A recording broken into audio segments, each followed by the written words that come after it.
and on YouTube. So this goes live on both? I don't know if it goes live on yours. I'm If it not goes live on yours, sure. who cares?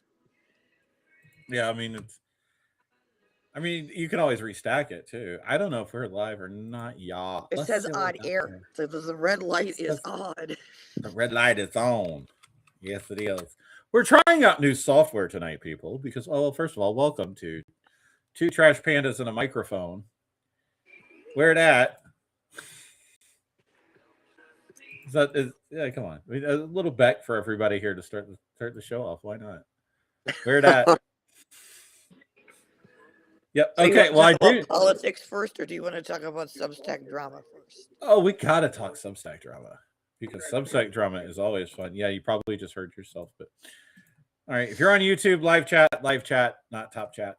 So, what is this week in YouTube drama, or not YouTube, but What Substack? Substack drama?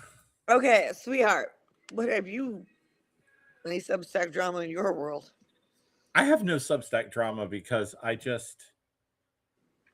don't know. I just show up. Literally, I just show up on Oh, here. oh, Okay, it is really? working on Substack too, by the way. Oh, it is. Yes, just thought you'd like to know that. Well, very, very cool beans. Nice. Yes, so we're good to go. If you want to head over to the Macabre Tavern, or as All right, I can't do that. Michelle Kenny calls me, Macabre. Uh, Macabre. I yeah, I say that out of love. I say that out of love. Uh, That's we funny. what is it? We kid because we care. Yes, we do. Oh, so yeah. You can share it from that. A matter of fact, I'll go You into stick the with it. chat and share it from the chat There you go. on notes. So there we go. And yes, folks, we're bear with us. The old people are learning new technology tonight. I'm older than he is, so and I Yeah. don't give a fuck. Yeah, I So don't care either. I'm at that point. I don't give a shit. so I'm there's been sure no that drama in Macabre Tavern. there's never drama in Macabre Tavern. Are you kidding? Because I just Actually, don't let drama, like, even at work. Like, as soon as I walk out the door, I'm like, and then just go home. mm, So screw it. I mean, legitimately, I just say screw it and go home and just go home. it's a good way to be. I ain't got no time for drama Yeah, I ain't got time for that anymore. shit either. The thing is this Colin Cummings, and yes, I will name you, motherfucker. Oh, we're getting names tonight. Oh yeah, I don't give a shit. Fuck this.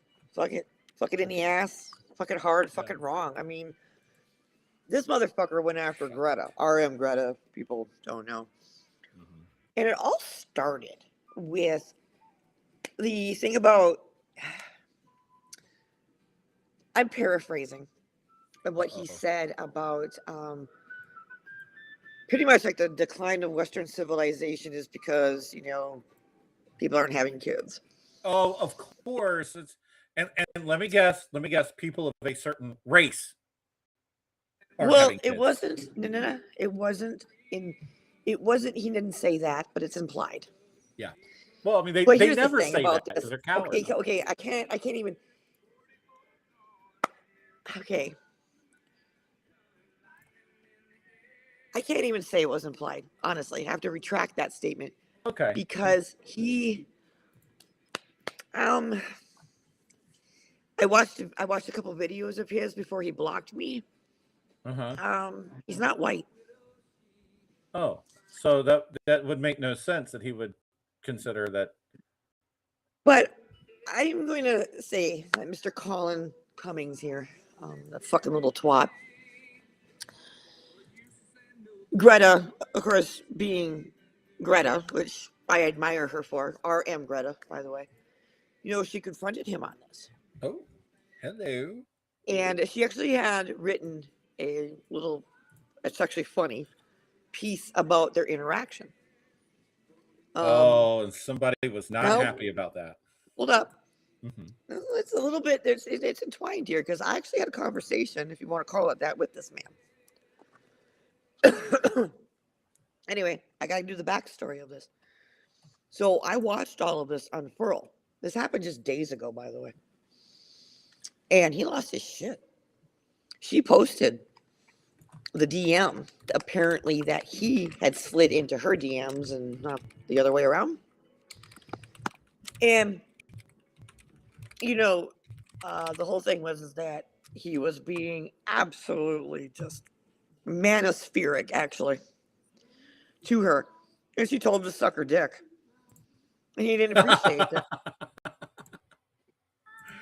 And this leads to a question of, why is it that men have an issue with a woman telling them to suck a dick, right? Uh-huh. And it's like, he said something about, like, you wish you had the equipment type of thing. I'm paraphrasing, by the way. I'm correct. And so he started going off. And he sat there and said something about, like, having yummy in your tummy thing, which was basically like, saying about sperm, like swallowing. Yeah. So this man, he projects himself as somebody of mild intelligence, but he has the emotional maturity of a 5-year-old. And there was another gentleman who came to Greta's defense. And Mr. Colin Cummings decided to say that, I forget his name, by the way, I do. If you really want to check it out, look at RM Greta's page, but check her page out more than that. She's a really incredible writer. So once you get through the drama of this, let the drama bring you there, but stay for the post, stay for her writing, because she's actually a really good writer. Anyway, so Colin Cummings decides to sit there and say, I'm being defamed, he's going to sue not RM Greta, but this other writer, which his name. And he's going to sue Substack, and he's going to sue everybody. No, he's just going, this is what the whole thing is before he blocked me. Yeah, exactly. Just to give a background, I have a degree in legal and medical secretary. That may not mean much, but we do actually, in the legal sense, learn the law because we have to. Mm-hmm. I know the difference between slander and defamation. Yes. This motherfucker does not understand what defamation means. Oh. He wouldn't have a case because he was the one who actually started it. Dude, I work in media. I know exactly what slander and defamation is because I have to have insurance. I literally have to have insurance. So this asshole, this motherfucker, sitting there saying this, like, and I was curious about, what exactly he, I've read RM Greta's notes, I read his, I followed this for about a day. Like, when it was happening, I didn't chime in right away because I like to see all sides of this. Yeah, I restacked something that he had said, and I was just, was like hoping he would bite. He bit hard, and the little fucking pussy. I was sitting here asking him questions, right? And I had posted actually like the part in this gentleman's article that he feels that he got like defamed over. And I said, oh, this is the part that you're all pissed off of, that this is the part right here, right? Mm-hmm. And he's like, well, yeah. He goes, yes, that's the part. By the way, there's no evidence of this. Just you'll see what I posted, like what I restacked, but he banned me because I was asking him questions. He got so irate with me. He sat there and said, you're either for me or you're against me. I thought you were smart. All of this shit that I've heard so many fucking times before. I'm so and tired I'm of just that. sitting here going, this motherfucker flipped. I'm not kidding you. He flipped from actually being a cunt hair decent to being a full bush at this point. And the other thing that he was doing, he was rapid firing, responding, like replying to me. So he wasn't reading what I was saying. All he wanted to do was listen to himself type and read his little words. It's the equivalent of someone just loves to hear themselves talk.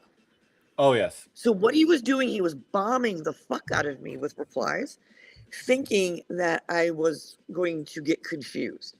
Motherfucker, you don't understand an ADHD brain, nor this one. I can fucking keep up quite well. And then he sat there and just fucking lost his shit, dude. I'm not kidding you. Within probably 5 to 10 minutes, probably 5 minutes, he lost it. And he's just sitting there going, go away. And then he fucking I'm the blocked my ass. victim. He is the dangerous side of the manosphere. He's not an incel. He's a part of the manosphere, though. Oh, There's Jesus. a difference in my world. Yeah. So anybody out there who even has this man, this motherfucker following people that I know, he's subscribed to people I know. People are subscribed to him that I know. Get fucking rid of him. Mm-hmm. He is out of his mind and he's dangerous. You want to know something, motherfucker? You want to come after me with defamation? Have at it. Because you have proven yourself time and time again on Substack about how dangerous you are. And I don't give a fuck that you got a wife and a child either. You want to know how many gay men had wife and children too? Yeah, I know. I know this for a fact. I've been on Grindr. Coleman Cummings, I believe that's what his name is.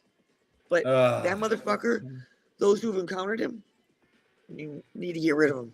It's always the manosphere little bitches. I mean, it's a twat. Because I learned something new. There's a new kind of subversive version of the manosphere now. What's that? It's called men going their own way. Ew. I don't need a woman. I mean, it's basically the whole I don't need a man version of men. Go Lindsey Buckingham yourself. Yeah, it's like, first of all, a lot of the manospheres can do the Kurt Cobain, please. Yeah.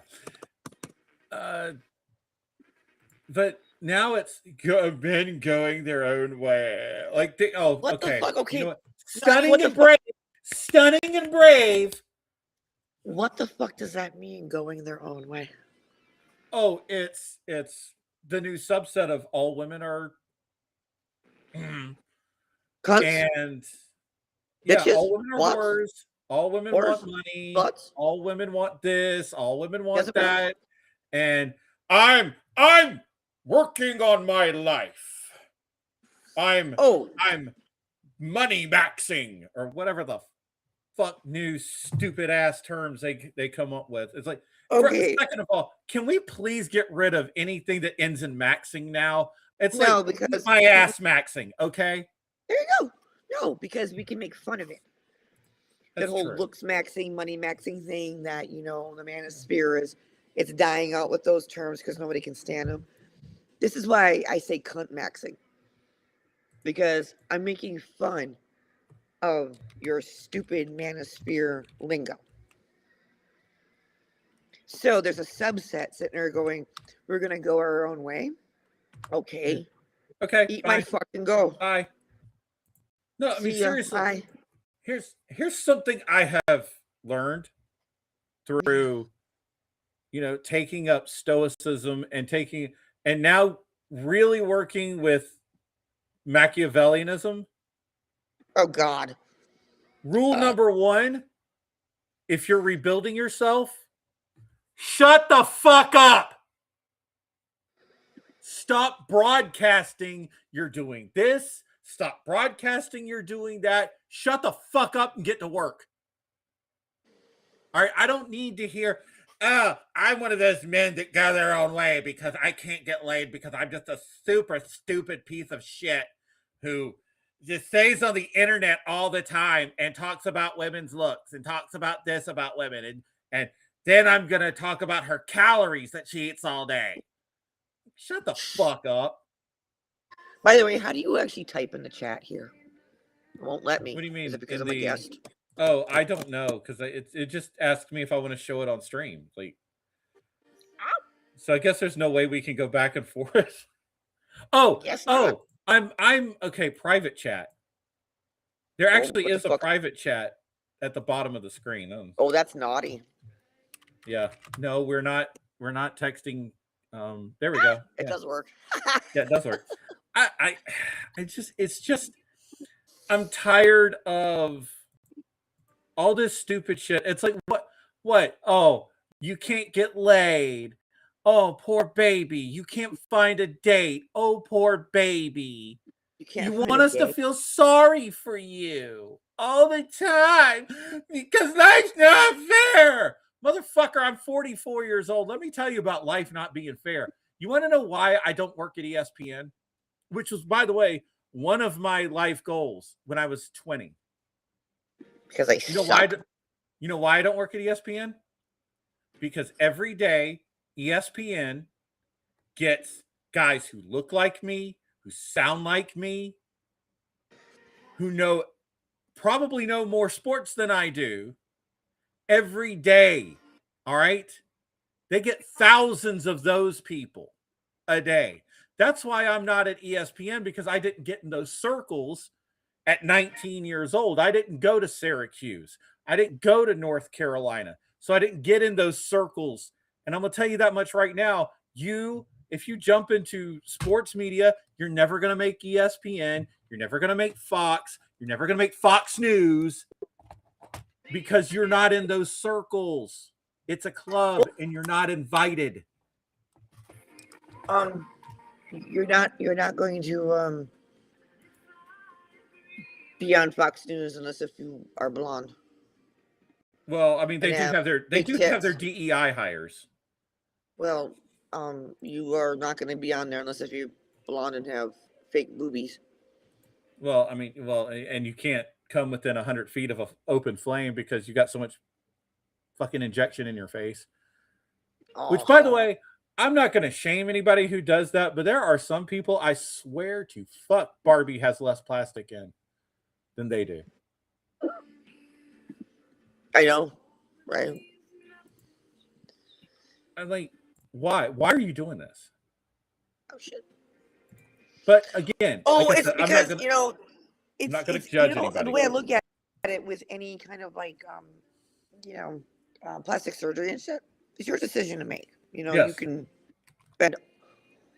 Oh wait, you can spend your sugar daddy's money all you want on this fucking shit. Go ahead. No, I was agreeing with you, because I mean, that's what Mar-a-Lago face is, right? You know what? Can I just say something about this? Our social media society that we have now is way too focused on the way people look. I agree. And you're way too focused on really incidental bullshit instead of focusing on the actual behaviors of the person. Yes. And this is the problem with celebrity culture, which isn't a culture at all. It is obsession.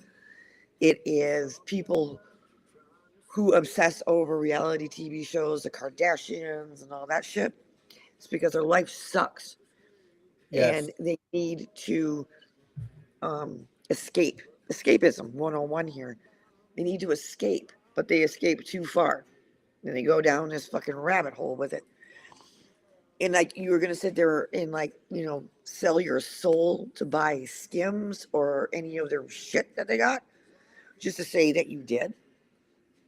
And the thing is that people forget how the Kardashians started. And you got sucked into this. Yeah. And you're too concerned about what they're wearing, what they're looking, who they're fucking, to really see what their behavior is like. Well, I mean, like, their biological father was one of O.J. Simpson's lawyers, wasn't he? Yes, Robert Kardashian. Robert Kardashian, yeah. Yeah, one of O.J.'s lawyers. Their father died. And yeah. So It's just fuck me running. Why do I know this? Is because it's been inundated and it's flooded social media so much. And it's flooded feeds. The first three girls. Oh, and son. I always forget about him. So there's I think four. we all forget. I think we all forget about the son. So there's four of them who were Robert Kardashian, and the other two are Caitlyn Jenner's. Because Robert Kardashian, if I remember correctly, Robert Kardashian got famous because he was the one that read OJ's suicide letter on national television. I don't remember all of that, but yeah, all I know is that he was part of the team. I watch way too many documentaries. What? Oh, shocker. But we get so caught up in that, even in our political system, it is too driven by social media.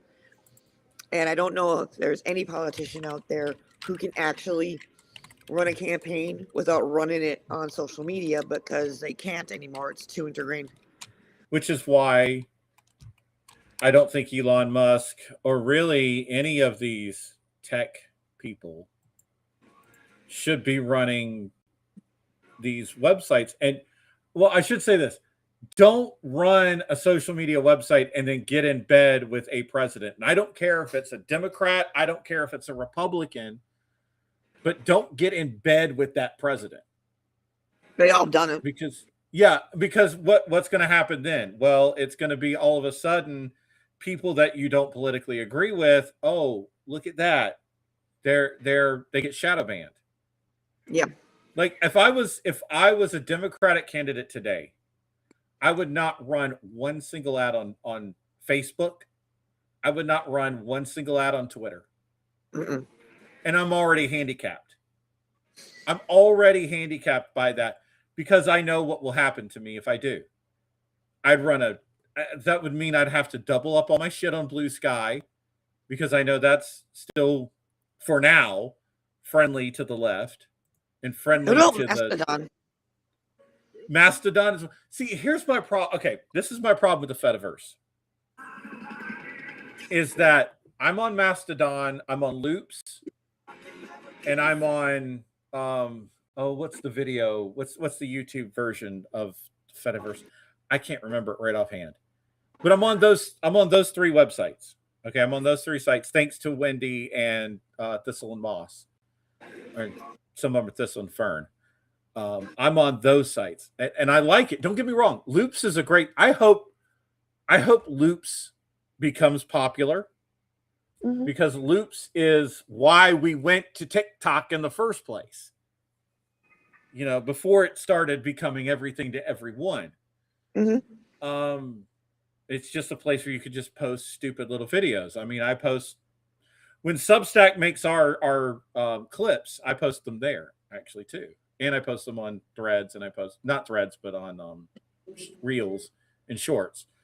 The problem with the Fediverse is it's so decentralized. It's very, very difficult for it to gain any traction. Yeah, which is a good and a bad thing. See, you're talking like alien talk to me. I know. I mean, I'm lucky if I can remember half the shit like Mastodon. Yeah. I'm gonna say like back in 2020. By the way, this is not coming through on Substack. Our feed isn't coming through on Substack. Our feed is not coming through on Substack. That would be the only reason. That's weird because I'm literally watching it on Substack. Strange, because I just had a friend of mine go. She just texted me saying, "Are you guys live?" And I said, "Is it coming through on Substack?" And she goes, "No." Here, I'm gonna send the link to you. I just sent the link in the private chat. Right. See if that works, and then share that. Give me a. Yeah, because I don't think. Oh, she just says it's not on mine; it's on Yanni's. Okay, that makes more sense. Yeah, it's not on mine. Yeah. So I just sent you the link if you want to share it. I will. Well, we got all your people in there. Because apparently none of my people are showing up tonight. I ain't got no people. You talking about? I'm just Oh, a fucking trashy ass panda. but yeah. What were you talking about again? Oh, we were talking about well, I was I just talking went about the squirrel. fact that I had God damn it, that I had deleted all of my social media back in 2020, like all of it, my Facebook account, my fucking everything that I have, Mm-hmm. and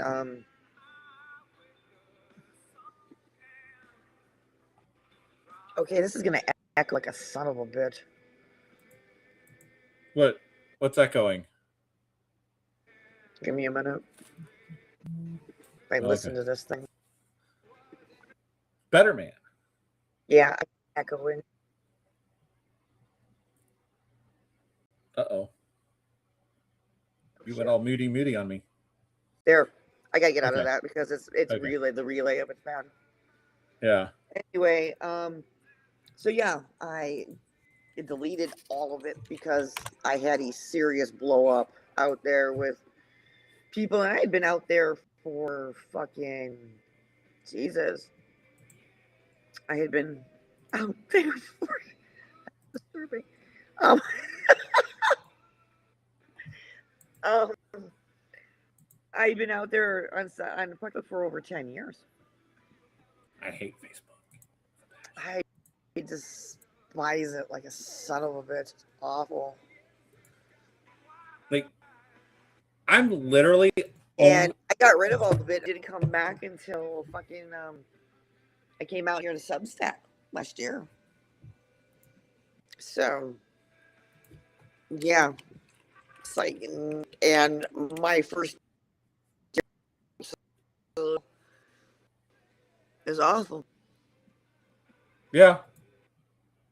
I mean, So yeah, it was not the good. It was just absolutely awful. yeah. I think at this point, the only reason why I'm on Facebook now is because of my job. Literally. I have no use for Facebook whatsoever. There's not much use for it anymore. I mean, Mm-mm.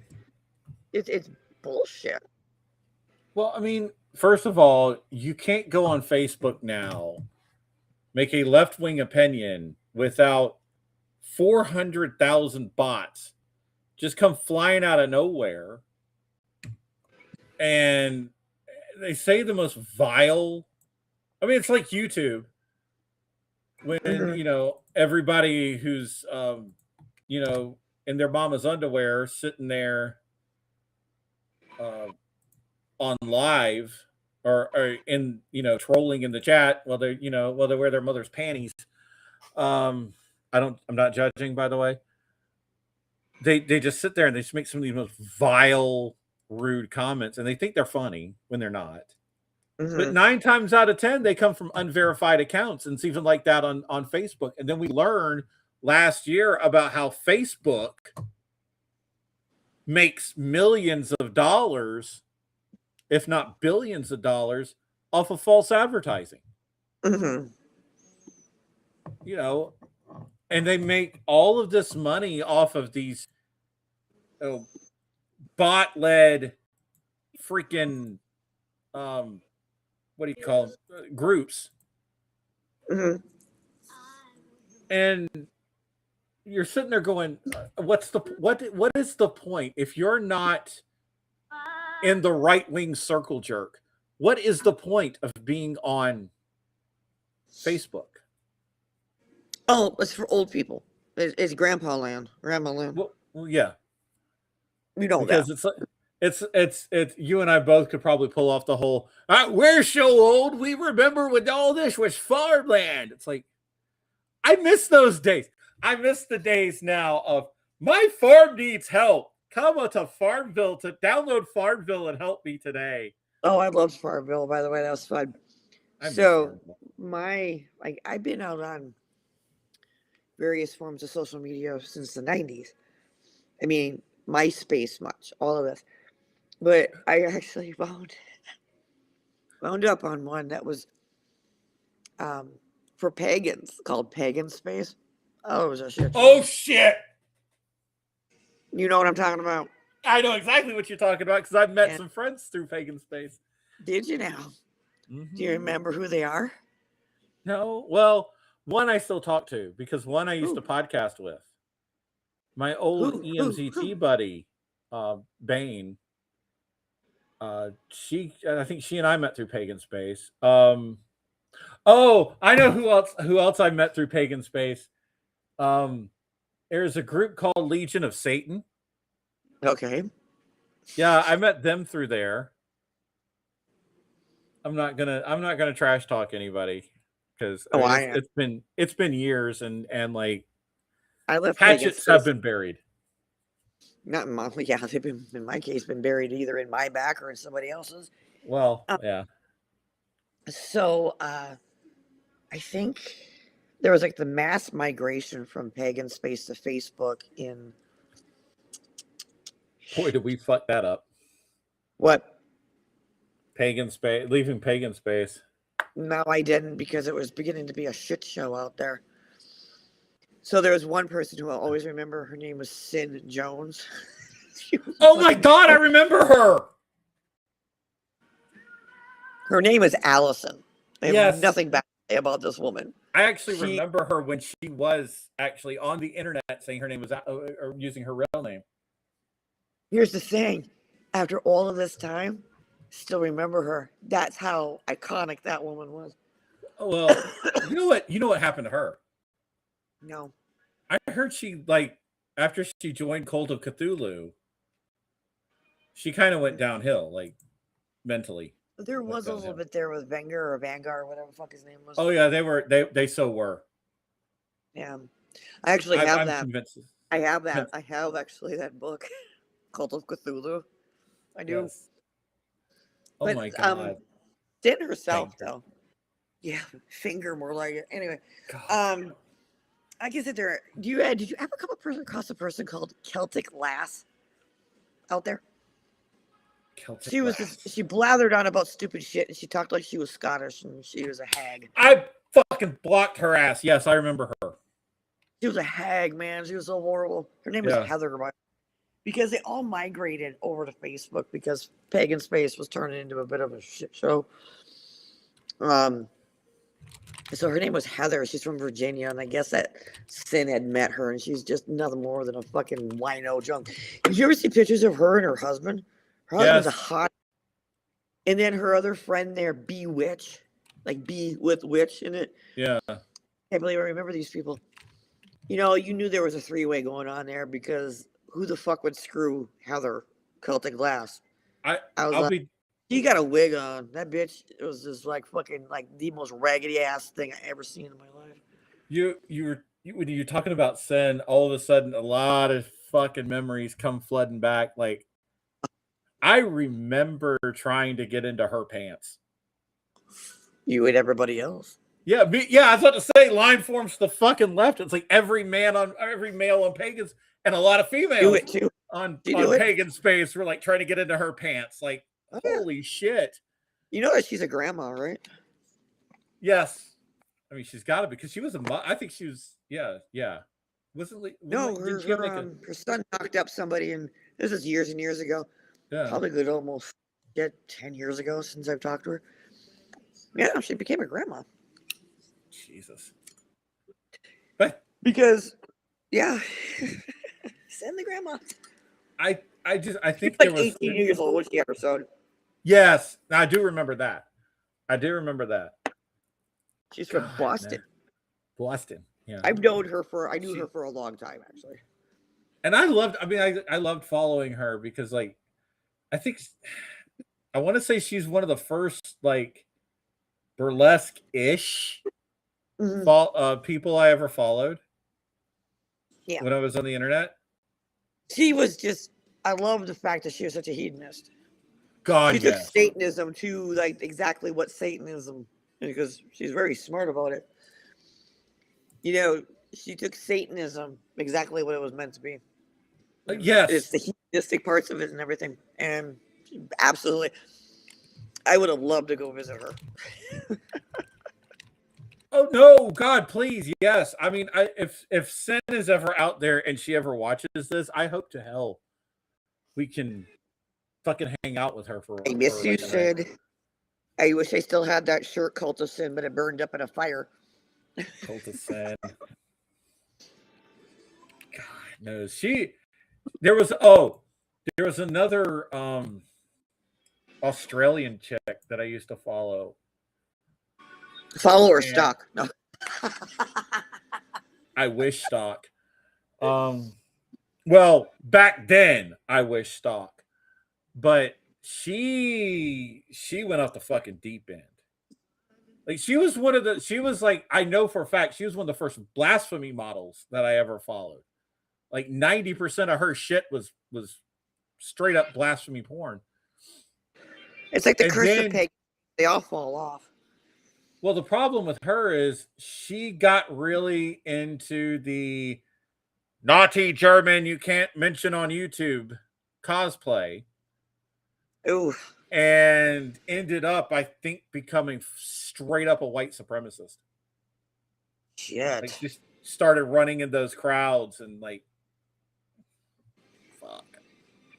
Good old pagan space days. Fuck me. Man, and then it's like once I used to actually go to a forum site called vampirefreaks.com. Yes!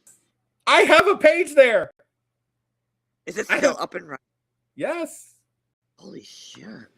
I haven't been on there in like 3 years. But Jesus. Wow. God, that was like in the early aughts when I was down in Maryland. Like, I remember also when I was in Maryland, did that whole adult friend finders before. This was adult friend finder. Before. This was before OnlyFans, folks. But adultfriendfinders.com. Oh no. Adult let me just look at people out there. Let me just put it this way. Adult Friend Finder back in the day was like, oh shit, what is it called now that everybody's on? I don't know. Grinder? Tinder? No, not Grinder. Oh god, I'm blanking out on the website. But okay. Adult Friend Finder was a hell of a lot more. It wasn't not alt.com, the other one. But Adult Friend Finder was fucking wild back in the day. I mean, it makes Grindr now look fucking tame. Who are you talking to? Jesus Christ. I'm starting to wonder. I'm legitimately starting to wonder if we've actually known each other longer than we think we've known each other. Oh God, wouldn't that be funny? Did you ever play Second Life? Yes. You're like, so what happened there? What happened there? It's like, are you ashamed of playing Second Life? Drama. Oh, you can't be. Tell me about it. It's kind of funny because I was a stripper still doing this, and I was playing in Second Life, so I was like, fuck this. And I ended up like being in a strip club that year too. Anyway, my Second Life. Oh my God, it was drama. Drama. It's awful. And I was out there almost right in the beginning of it in 2005. Yeah. I legitimately like a couple months later I was like I had a lot of cringy shit. Did we all? See, see, here's the thing, Yanni. Darling, listen to me. When you get to be my age, you don't give a shit about that cringy shit because I will go there with the cringy shit that I fucking dealt with over that thing. Oh, I'm already at that age. Yeah. Or 20 years or something like that. Yeah. Well, I mean, like the wildest suspension I ever got in school. Okay. Confession. Came my senior year. All right. I've been suspended twice in my entire life from school. What'd you do? Shit in somebody's locker? No. First time it was because I had a little pocket knife. And okay. Well, okay. All right. I'll tell the first story first. I had a little pocket knife, and I threatened to kill myself. Oh, damn. So I go to the principal's office. It's one of those things where it's like, all right, are you okay? Do you need help? Blah, blah, blah, blah, blah. If you need to go to the guidance counselor, please go. That sort of thing. And then it's like, hey, can I see the knife? So I hand it to him. It's like a little keychain, you know. I mean, everybody had one of those little keychain Swiss Army knives back in the day. Yeah. And we did, and he did the little test to see how sharp the knife was. Knife wasn't sharp. Okay, I mean, literally, when I say it was probably about this size. Mm-hmm. I mean, you couldn't cut skin with that Swiss Army knife. Like, it's nothing compared to the knife I have today. But he's like, okay, I have one of these. It's not a big deal, but I have to do something. So overnight suspension. All right. Time number 2 that I got suspended, and I actually got suspended for a day for this. Remember rotten.com? Fuck yeah. Yeah, I like to peruse the site rotten.com, and I decided to do it at school. You idiot. Why? Yeah, because it was 1999, man. Oh, God. Party, man. It was 1999. I mean, I can't type, but somebody's in here. Shit. What the fuck did I just do? I don't want to share screen. I mean, So you were looking at motherfucking like rotten.com. rotten.com. In 1999. How long did you get suspended for this one? One day. So what do you mean when you say overnight? Overnight suspension is the weirdest fucking thing ever. If you've never gotten overnight suspension is basically your parent has to come sign you in because they have to go talk to the principal. Okay, that makes no fucking sense. That's literally what overnight suspension is. Overnight suspension is basically your parents have to sign you in the next morning and talk to the principal. Oh, whatever. That's some bullshit. We had the third. Okay. All right, you get the third. Number 3. Mm-hmm. What's the third time? No. Only 2 times. Only 2. But here's okay. I love the principals in my school. Okay. Mm-hmm. We had the 9th grade principal, which I don't think he knew what day it was if you paid him. Was he that stupid, stoned, or drunk? Drunk. Okay. We had the 10th grade principal. Now, I'll get back to him in a minute. He's cool as hell. The 11th and 12th grade principal eventually became the overall principal of the school. Overlord. Over about 3 years after I graduated. Mm-hmm. But if you were female, you could get away with a little bit more than what men could. Because she's the female equivalent of a DL man. A what? Oh, you never heard of a DL man? Down low? Down low man. Yeah. Okay. Yeah, I know what it means. The ones that are married and on Grindr. They're like the cock on the side. Yeah. She was married, but she played for the other team.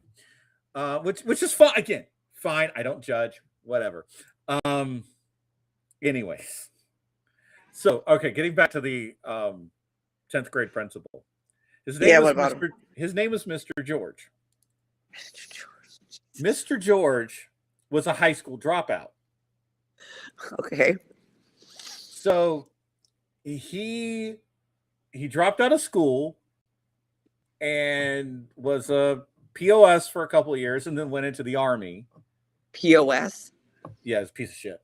Okay. For a couple of years. That's what I just call, like, jobless losers that don't do anything. You're not on the internet 24/7 trolling people, so you're not a POS. God damn it. I could be. I just don't want to be. I used to be. I don't want to be. I changed I'm mod for the daily whatever, all right? I have changed my ways. I am not a worthless piece of shit. But fucking being out on Substack 24/7. Sitting there putting out fire, rapid notes, and being offended that some woman told them to suck her dick. Oh, no. This woman has an opinion. Stop her. Put a cock in her mouth so she doesn't. Yeah. Oh my God, that's just so sad. But okay, back to the story. Mr. George went into the army, and the army changed his life. Oh God. Okay. And he went back to school, and he got his good enough degree. And yeah, that's what I love. How good of a degree do you need to have to be a principal of 10th grade? Well, you get your good enough degree, and then you can go into like a technical like a college. education one.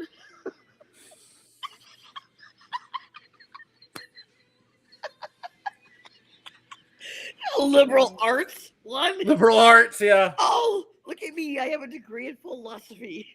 I have a degree in communications. Do you know what that means? I've mastered the phrase, "Do you want fries with that?" You know, I know something.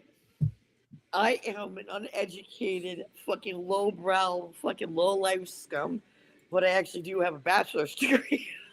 I do. I have a bachelor's fucking degree. Okay. If you looked at me, would you think I had a master's degree?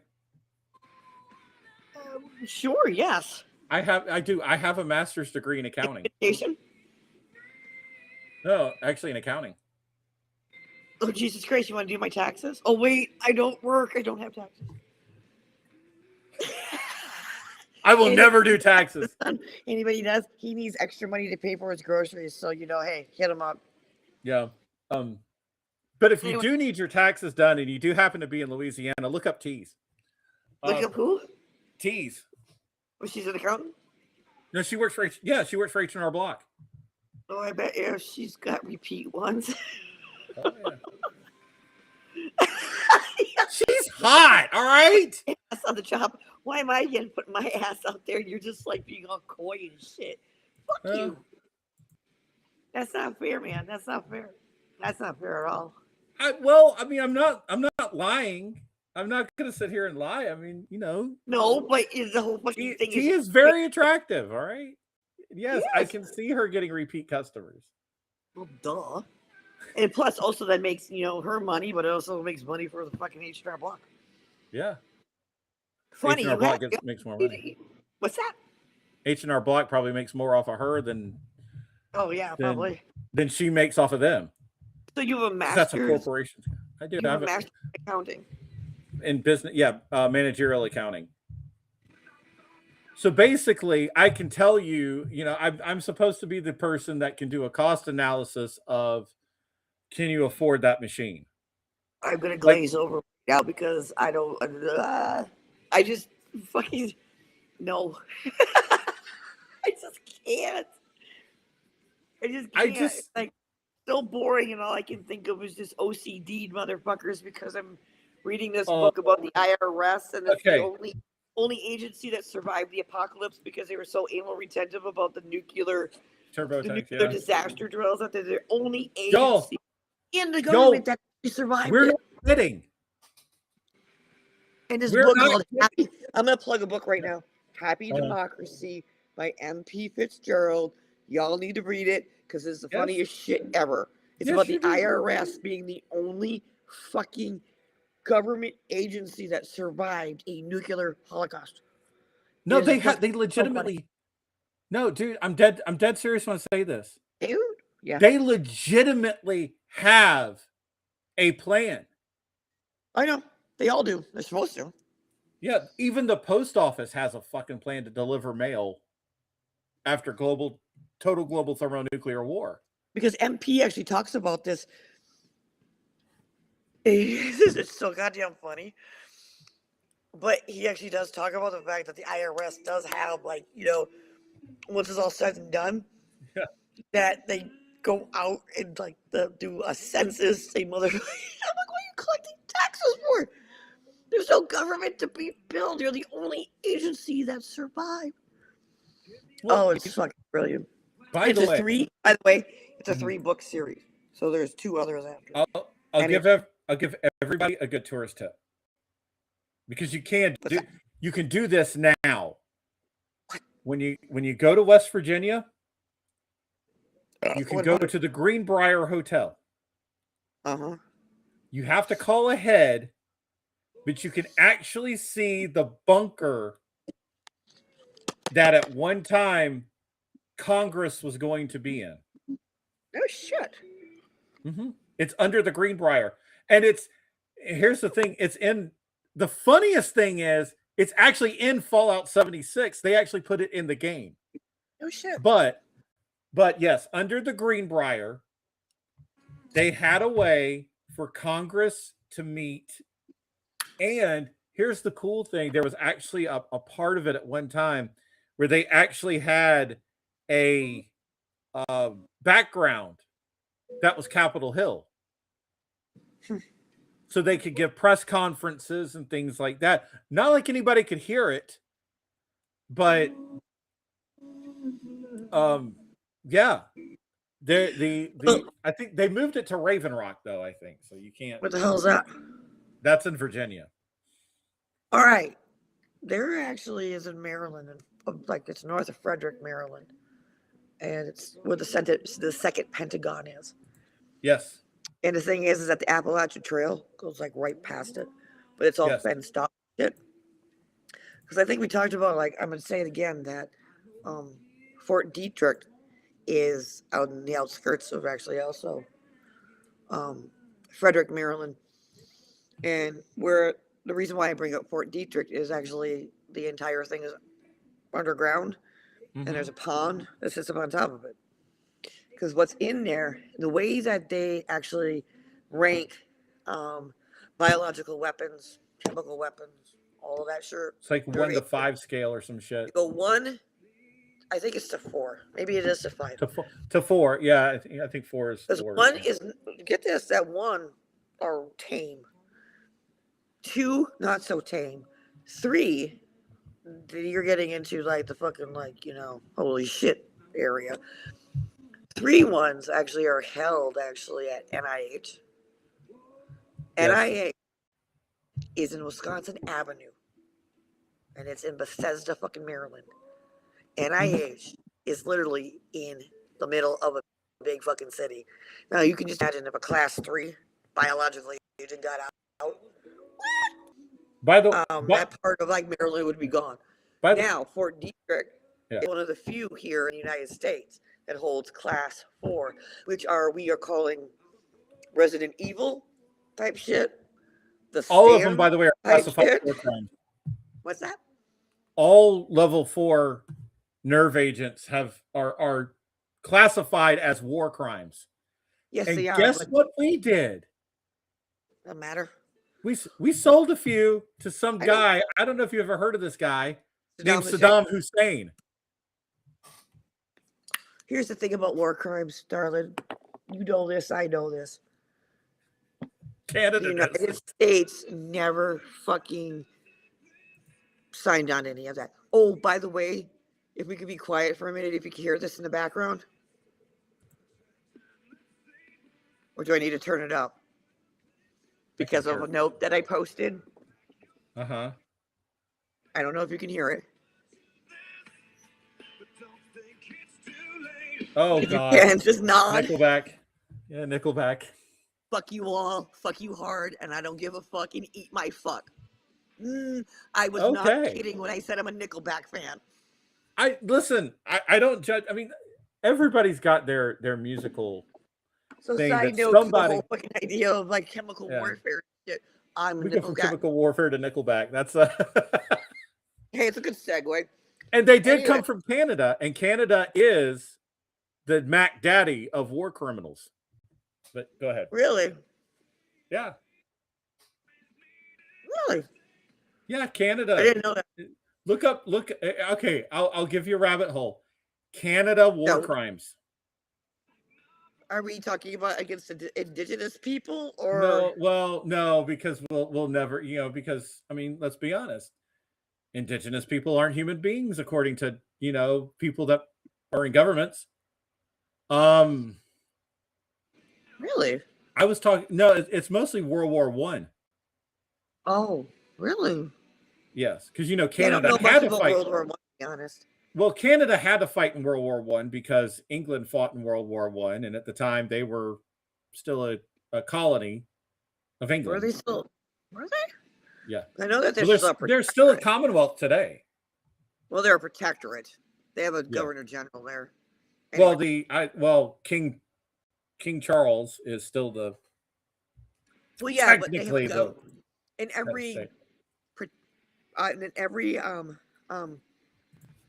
God damn it! I just said the word. Now I can't say it again. Oh, I'm sorry. It was World War II, not World War One. Oh, okay. Because in Canada every country that's still is still protected by the crown, they have a governor general. Yes. That's including actually, obviously, the countries that they're colonized. So, all right, here only Wikipedia only the only country that has category Canadian war crimes of World War II. Really? So these are things you don't. Oh my God! Fucking Canada. Right. Okay? You want me to list a few of Canadian war crimes? All right, look at me. Can you see me? 3. Yeah. Only 3. Only 3. Good okay. 3, but 3. I have 3 good ones. Okay.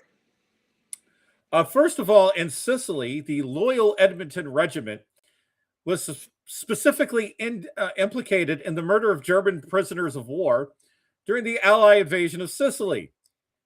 Yes.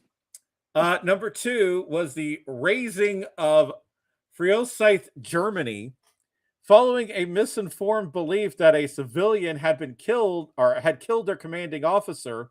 Canadian forces razed the town of Freudscythe, Germany. The act of destruction is also listed as a Canadian war crime. And finally, Canada was acting under no quarter rules.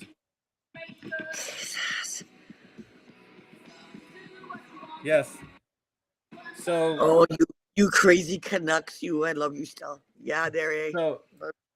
So let me talk to our lunatic moron president. Don't fuck with Canada. Do you realize how crazy they are? You realize how crazy they are? They're fucking nuts. Just I love them. Stop fucking with Canada, Donald. You're gonna get us all killed. I'm dead serious. I'm more worried about a Canadian invasion of the United States than I am any fucking Iranian missile or any Russian missile, because the Canadians will kill us and they won't think twice about it. They're going to send their Canadian Air Force down to us. Oh, wait, they already do, called fucking Cobra chickens. Assholes. Yeah. Oh, believe me. Oh, by the way, if anybody doesn't know what a Cobra chicken is, it's a Canadian goose. Canada gooses! Because the motherfuckers hiss and they're birds. So they are evil. Listen, I'm going to say this right now.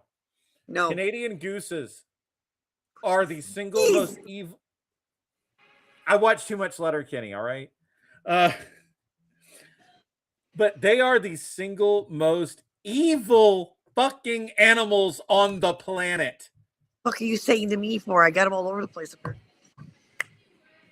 Guess where they go when it's too cold where you live? They migrate. Yeah, they come here. So? Like every other mother from.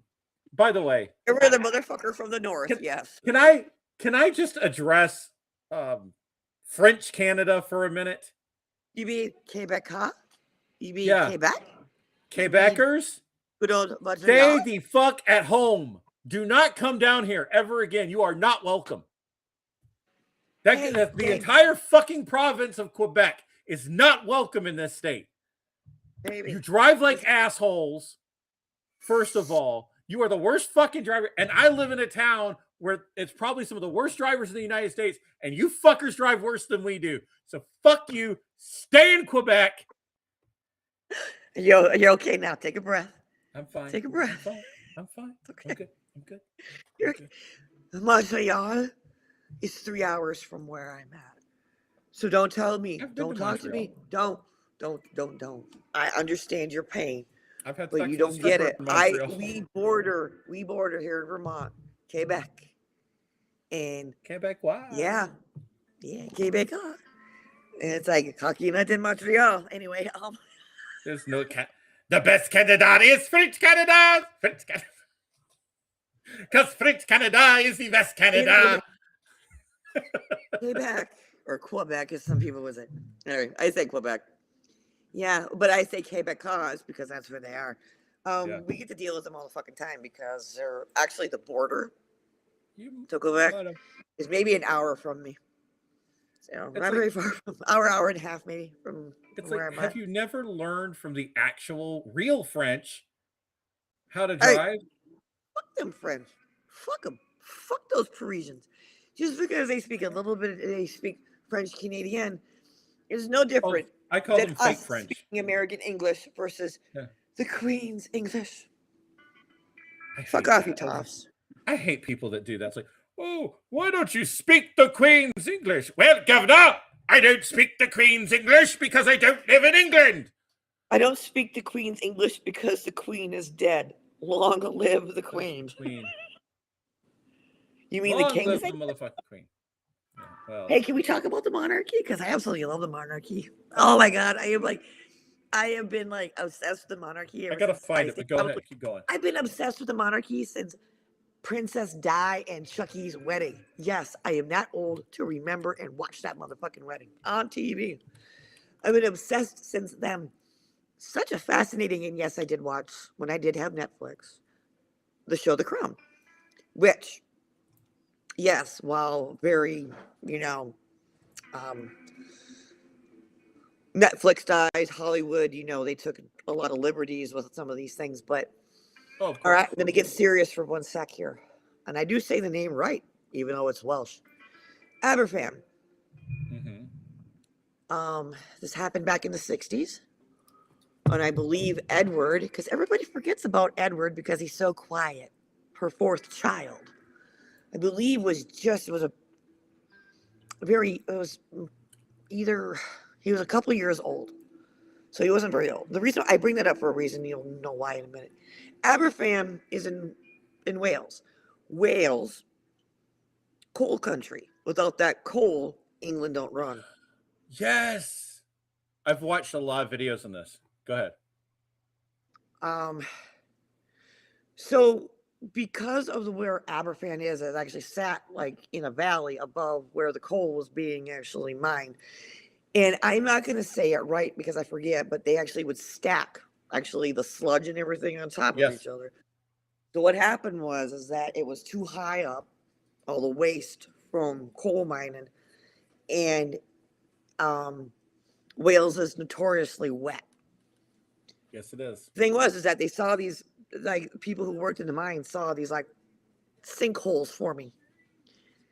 Not good, because what happened is that entire thing collapsed, came down upon Aberfan, and it right onto a school. Now, they did an episode in The Crown based in this, because when Queen Elizabeth was alive, she said that this was my biggest failure, meaning she didn't go there right away.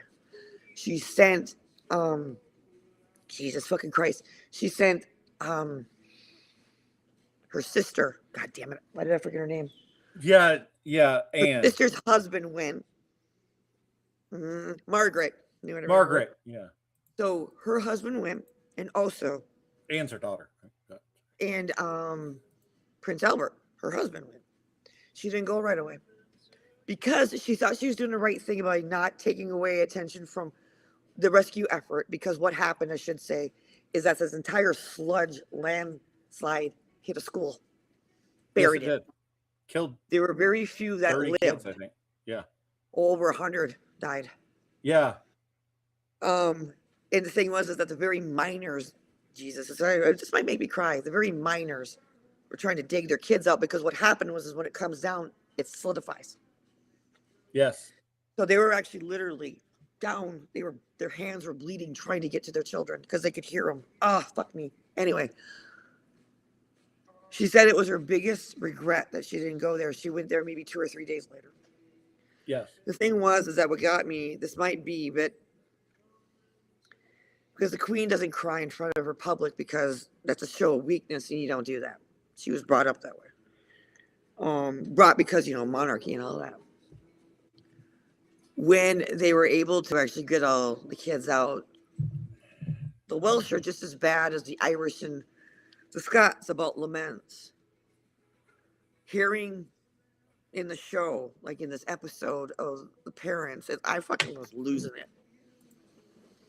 And it actually rattled and it shook actually Philip. This is what they depicted. Whether or not that happened, I don't care.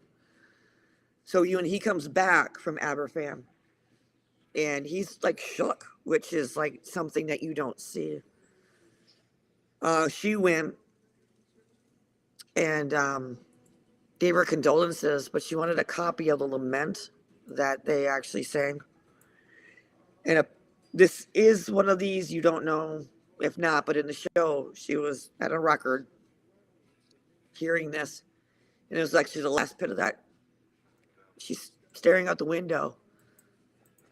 And you would think she was crying. She's just a brand new mom, too.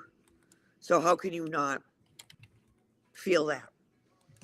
Right? Or I think Edward was maybe a year or two old. 3 maybe at the most. So Yes. that episode gave some humanity to Lizzie. Because episodes further on down really didn't give her too much humanity. But that episode just it shook me. But then I read up on Aberfan about how they sued, the company for this, and it took actually years for that to settle. Yeah. But also, what it was is that in England they were responsible for how high those went and to inspect them. And after Aberfan, they made sure that they didn't these sledge basically fucking towers pretty much were not to go over a certain height. More what did they call it? Oversight. It was probably one of the most heart-wrenching but good episodes actually out of that entire fucking show. I'm putting in chat right now. Yeah. A great YouTube channel. For those of you who've never seen this YouTube channel, it's called Fascinating Horror. Oh, okay. And he does real life horror stuff. And he's done one on Aberfan. Yeah. And horrible and horror. Jesus. Yeah, and I'll be honest with you, they didn't take very many liberties. It's horrific. Yeah. I mean, there are some individuals, like some students, and I think a teacher survived. Yes. But it all depended upon where the fuck you were in that building. If you were in the front of that building, you never had a chance. Yeah. Yeah. In the beginning part of that episode, you actually see the whole thing come down. And I'm like, holy shit, what episode? What the fuck am I about to watch? Because I had never heard of that. So I have to say about The Crown, even though there was liberties taken with it, they actually addressed some interesting points in time with that, especially like with Elizabeth. I was like, I'll say, you know what I liked about The Crown? What? Gillian Anderson actually played a very convincing Margaret Thatcher. I've always liked her. She did. She fucking criminally did a phenomenal job. Criminally underrated as an actress. She was great in Hannibal. Oh my God, she was so perfect. So, how did your sister taste? That lives rent free in my head. If you haven't watched the show, you don't get it, and I don't care. If you haven't read the books, you don't get it, and I don't care. By the way, if anybody wanted to read those books, you start with Hannibal Rising first. Yes. And then Red Dragon, Silence of the Lamb. Red Dragon. Even though Hannibal Rising was the last book, you start that one first because that'll give you. That's the beginning. That's the beginning. Hannibal Rising was. And I've seen all the movies too. I have too. I've seen them in order. Well, I saw them out of order. Okay, but I gotta ask this question since you've seen them. Red Dragon or Manhunter? Manhunter. I don't know if I've ever seen that movie. Manhunter was Red Dragon, but William Peterson, yeah, the guy from CSI, Yes. was Will Graham. Harvey Keitel was in that movie. I like Red Dragon. And don't mind Edward. And here's the funny thing, okay? Brian Cox was Hannibal Lecter. No shit. Well, okay, so Anthony Hopkins, at the time that Manhunter was being shot, was doing Shakespeare at a theater. Well, when Silence of the Lambs was being shot, Brian Cox was doing Shakespeare at the same theater. Here's the thing in Red Dragon. Yeah. Anthony isn't even in it for very long. It just gives you kind of like the whole like how Will and did I tell you my funny Red Dragon story? No, go ahead. Okay, so I'm dating a woman at the time, and we go see it in the theater. You know what scene I'm about to bring up. So it gets to that scene, and all of a sudden I just feel a tug on my shirt. And I mean, it was like a tug. Oh my God, Ralph finds his penis. Ah! I'm like, oh, you mean the sex scene? Yeah, no, the scene where he's running naked. Oh, that one. Okay. Yeah. And you see, like, you literally see full on Ralph finds his penis for had to be about a minute. So now, don't get me wrong. Ralph Fiennes did not embarrass himself. No. But then again, what? Yeah, but no, it was just the woman I'm dating at the time. She's just grabbing my shirt, like she just won the lottery. Okay. Because she saw Ralph Fiennes right now. Hannibal the show beats all of these movies. I agree. It is so aesthetically beautiful, and it's aesthetically disturbing. Well, you know what? And by the way, Mads, I would do fucking so illegal things to you. I would give up women forever. Know that, Mads. One night with Mads Mikkelsen. So many illegal things with you, to you. You could do illegal things to me. Fucking that man is just. No, I love him, dude. I'm dead serious. I will give up women permanently for one night with Mads Mikkelsen. And he could tie me to he could do whatever the fuck he wants to do with me. Mm-hmm. He was. Yes. I'm going to say something very controversial. He was better than Anthony. Because here's the thing. He got the character. He had to play Hannibal as all four of those novels because that's what the TV show did.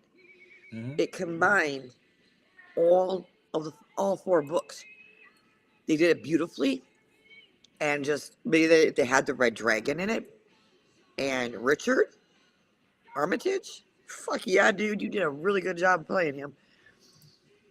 And the thing is, they even went deeper with that connection between Will and Hannibal. That is the best freaking gay couple ever. I was about to say, Hannibal Lecter, in my mind, that's my headcanon for Hannibal Lecter. I think even if he's closeted, I think that Hannibal Lecter is too refined to be straight. Well, the other thing is that we need to understand that Hannibal is a sociopath. Yes. So he can be whatever he wants to be. I think there's a lot of okay, this is very, very controversial for me to say, and I'm speaking as a bisexual myself or pansexual, whatever you want to call it. I think there's a lot of psychopaths in our community. Well, yeah. Because there's more serial killers out there than you think. Oh my God, yes. See, the whole thing is, okay. You know why there is not a cancer serial killer? Because we'll never get caught. Funny. So what's the difference between a sociopath and a psychopath? Isn't sociopath Because one of them is like you manipulate everybody else, and a What's the sociopath. difference between the two of them? Oh fuck! I used to remember all this shit. Let me give it. Can I just make it really simple? Go for it. There isn't a difference between the two. Now they don't call it, because Hollywood sticks with the old terms, a sociopath, psychopath. What they call it now is antisocial. Antisocial, yeah. No, they call it antisocial personality disorder. Yeah, because it was it. One of them, anybody who is deemed APD. in the categories of sociopath or psychopath, is antisocial. Now, you want to break it down? I'm going to break it down. Medical terminology here, 101. Socio means society. Yes. So it's a sociopath is somebody, in my uneducated opinion, using the example of an ant farm. They're the ones looking at the ant farm and manipulating that ant farm to where it needs to go. This is what they do to society. It's a chess game. Why do you think chess was so important to goddamn Hannibal Lecter? It's a chess game. How many steps am I going to be ahead of you? How many steps are you going to be ahead of me? It's why Sherlock played chess.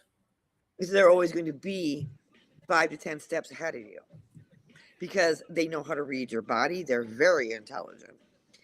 Now, the whole thing is that people sat there and believed that sociopaths didn't have emotions. They lacked empathy. They're selective with their empathy. Look at Will Graham. Very.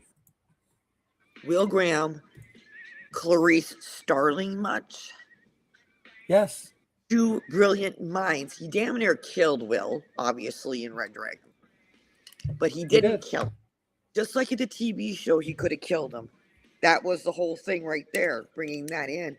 I've always believed that. He could have killed him, but he didn't. I always believed that.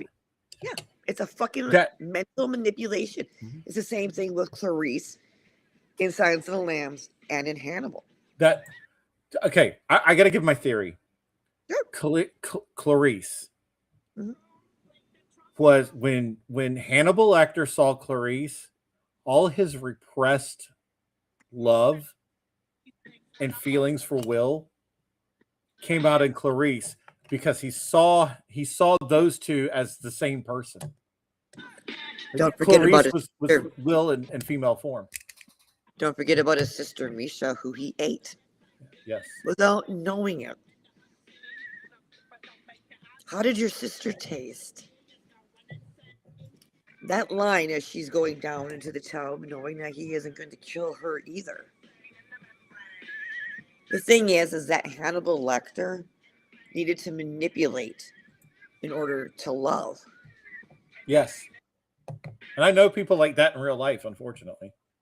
Because I've dated a few of those people. Even in the show, he says he's a sociopath. He admits to it. Because human beings and their behaviors, why the fuck do you think he was a psychiatrist? He got to sit there and actually witness and see these behaviors in humanity and be able to manipulate those. So it's a psychopath. Psycho means mind. Right. Psychopaths are actually more deadly because they are more actually mind manipulators than sociopaths. They manipulate society. They manipulate the way that you see society in a way that also manipulates your mind and how you think about society. Just watch the fucking TV show and you'll see it. A psychopath will fuck with your mind like you've never been fucked before, and they are more violent, and they're the ones who actually have a higher percentage of actually being serial killers. I'm slowly realizing my ex-girlfriend is. Yeah. By the way, watch a movie called Whatever Happened. It's like, what do we do about Kevin? Yes, there's something about Kevin. There's something about Kevin. Thank you. Such an amazing. Love that movie. I love Tilda. If you can keep, you can keep timeline straight, this movie will devastate you. It will. Don't go into this. It is deep. It is heavy. there is a school shooting, but it is not what you think. And it is actually witnessing exactly what happened to Kevin. We need to talk about Kevin. Sorry, I thought there's about something about Kevin. We need to talk about Kevin. That's the name of it. We need to talk about Kevin. And it's oh my God. Yeah.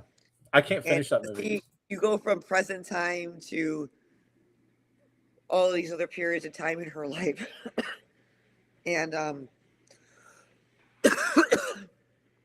when you find out what happened, and you're just like, Jesus fucking Christ, like all of these things were leading up to it. And it actually is a heartbreaking example of parents not knowing what their kids are going to do with what they've been given. Something so innocuous as a bike lock, something so innocuous as a bow and arrow. Yep. Yeah. That movie. Well, I'm going to say about it because I really don't want to give any more away about it. But right. Well, no, all I'm going to say about that movie is real simple. And I think we've already said it a couple times already. You are not, if you've never seen that movie, you are not mentally prepared for that movie. That is, no, you're not. One movie that is, well, what I'm saying is that's one movie that made me physically uncomfortable. Like, it probably, out of all, and it's not even a horror movie, to be honest with you. Technically, it's not a horror movie, but it made me, that movie has made me the most uncomfortable I've ever been watching a movie. And it should have.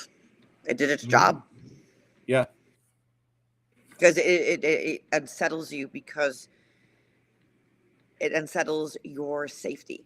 It unsettles your comfort. Everything you think you know, you don't. Yeah.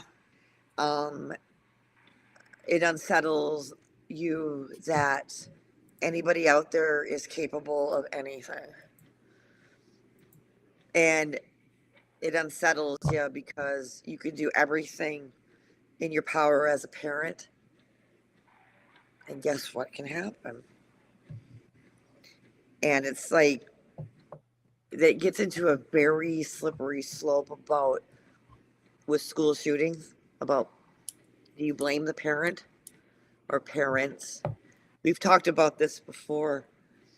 And it's like, the way I look at it, it is a very, you can't look at it as generalization, but case by case. And I've said it before, and I'll say it again, that those kids who do go and shoot up a school and survive, it's much different when they die, like they commit suicide or they're shot by the cops, because the community cannot be outraged, even though they can, at the shooters. If they're dead, it's kind of hard, so they lash out at the family. Yes, and I'm glad you brought that up, because is it Eric Harris? I think it's his mom. I'm not sure. Has written a book. She's now doing a lecture tour of, hey, we fucked up. We missed signs. By the way, if anybody doesn't know who Eric Harris is, who was the other one? Klebold? Dylan Klebold. Yeah. No, it's Dylan Klebold's mom. I'm sorry. For anybody who don't know, Columbine. Columbine. I graduated 3 months before Columbine. Was that 1998? 99. April 1990. We're coming up on the 25th anniversary. That's fucking next month. Fuck me, Christ! Wow. I graduated in January of 1999. It happened in April. So you think it's 27 years, because in 19 yeah, you're right. 27. Fuck me, God! Wow, shit. I know. And I mean, for those of you who never went to school, well, I mean, for those of you who went to school after the Columbine era, which it's hard to fucking believe, there's a lot of people that are now in their 30s that went to school after, that doesn't know a school before metal detectors, that doesn't know a school before you could legitimately have one of those lists, and everybody would just look at you like as an edgy fucking teenager, right? I graduated in 1994. That was my freshman year of high school, so yeah. Shut up. That's anyway, how close we are in age. And yeah. I graduated out of a redneck school. Oh, by the way, yes, we're going to get a little like, you know what? You don't like this talk. I'm going to say this. Go for it. All right. We're going to make everybody uncomfortable. I'm actually going to bring it back to like the Colin Cummings thing here, right? If that's your name. Is that your name? Am I supposed to remember your name? Anyway, I'm going with Colin Cummings. Yeah. Anybody ever watch The Truth versus Alex Jones? Yes. As somebody who uses Alex Jones's downfall as porn. You want to watch what defamation actually is, fucker? Oh my God. Here. Maybe, then again, you don't have much empathy for fucking anybody because it doesn't matter what happened to people beforehand and why they reacted the way they did to you because you don't give a shit because you always got to be right in manosphere, man. Anyway, that documentary, I'm getting a little fired up because I watched that motherfucking documentary. I want to punch things. Oh, man. It's not even so much Alex Jones, yes. It was everybody else who fucking... Yes! Okay, can I give a background? I'm sorry for everybody.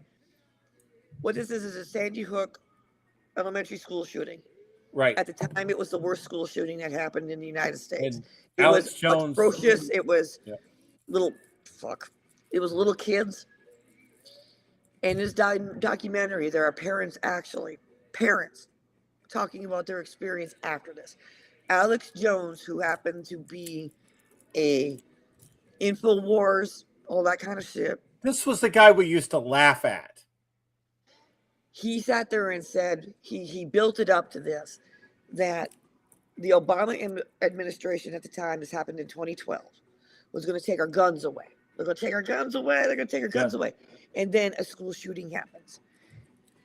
Alex Jones then goes all conspiracy nut and says that this was fake. This was fake. So he has so much influence. Billions. I'm not joking at that number. Believe him. I never understood the appeal of Alex Jones. Neither did I. And on top of this all, this is where the atrocity happened. It was fucking horrible. Parents are having to bury their 5, 6, 7-year-olds. Then you got this motherfucker sitting there saying it was a hoax, it was a fucking lie, and everything like that. The piece of shit went on the air and legitimately said that 5-year-old children were fucking crisis actors. So, here we go.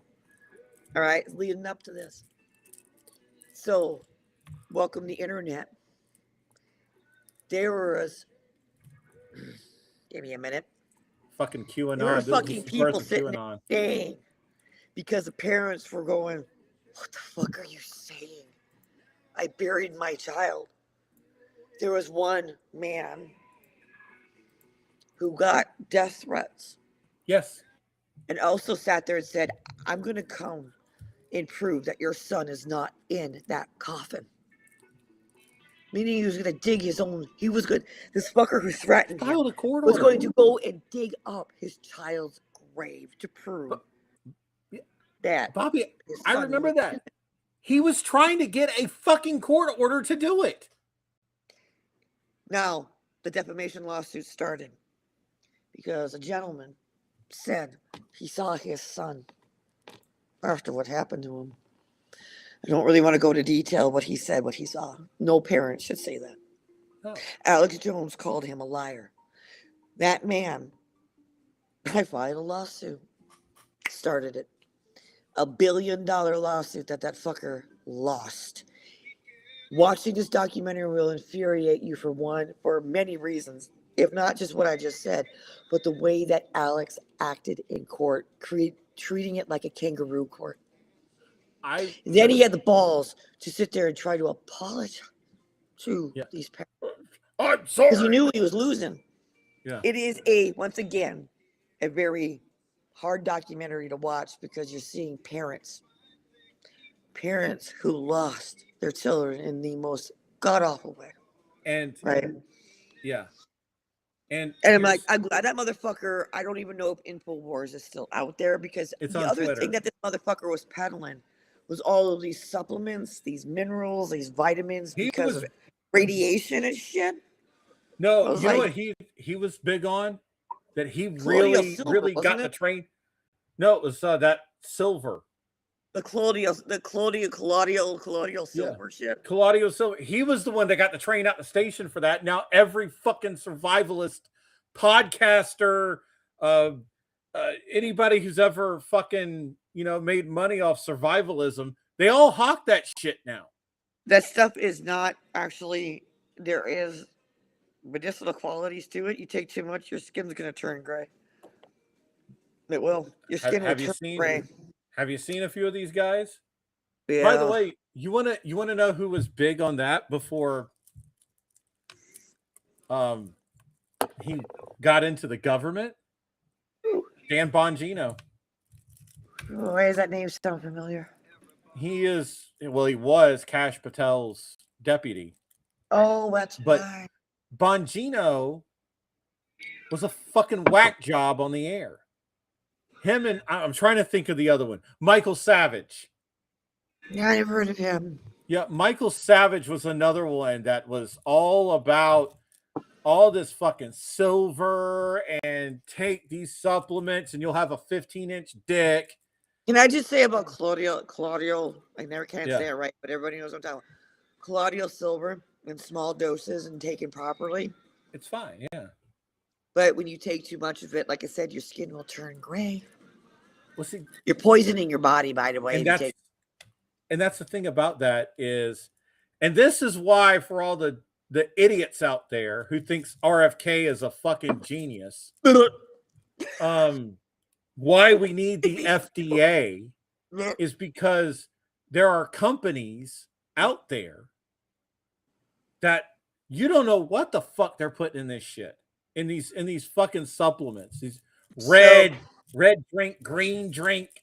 Here's the thing: if RFK is promoting anything, he's getting kickbacks, just like Alex Jones was getting kickbacks for all the shit that he was doing. So, anyway, does anybody know? Do you know, Yanni, if InfoWars is still out there? Yes, unfortunately.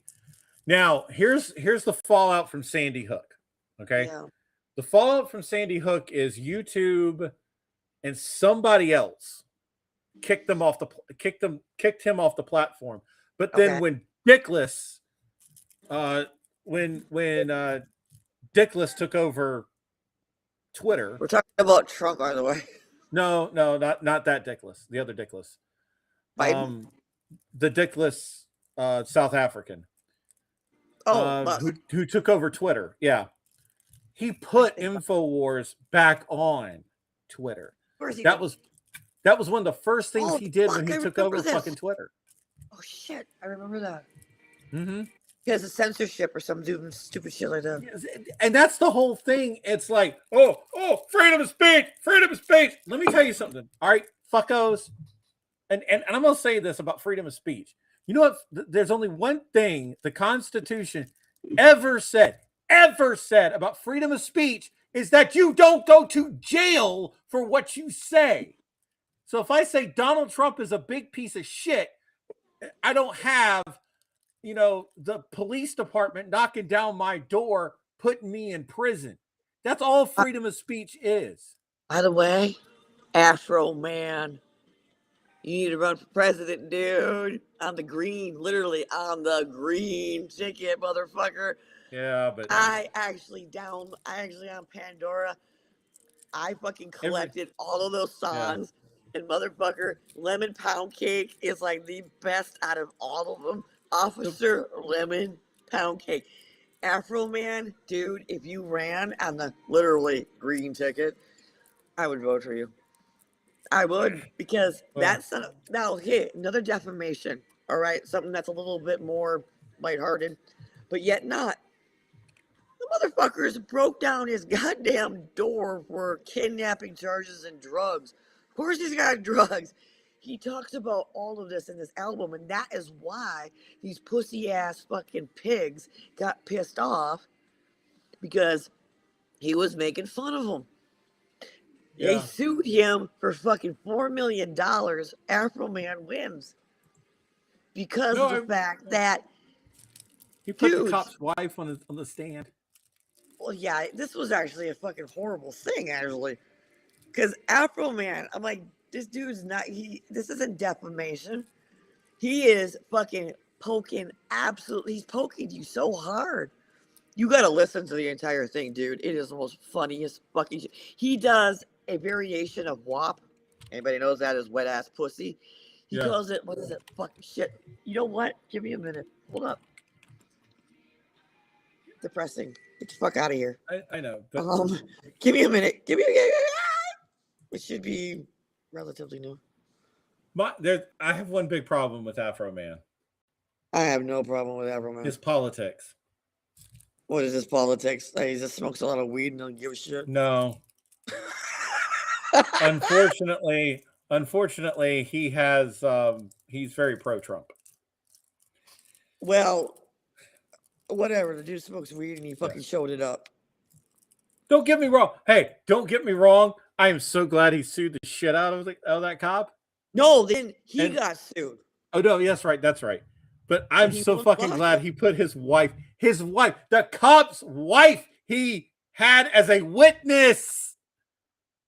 And did you see the fucking suit he was wearing? Oh yeah, it was all stars and stripes.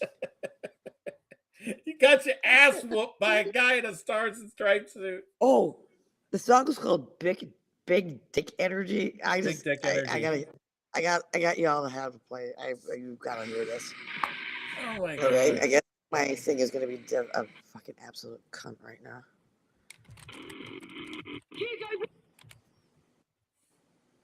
Give me a minute. There it is. Oh, Pandora, you suck right now. Oh, that's not big. That's not the one I'm looking for.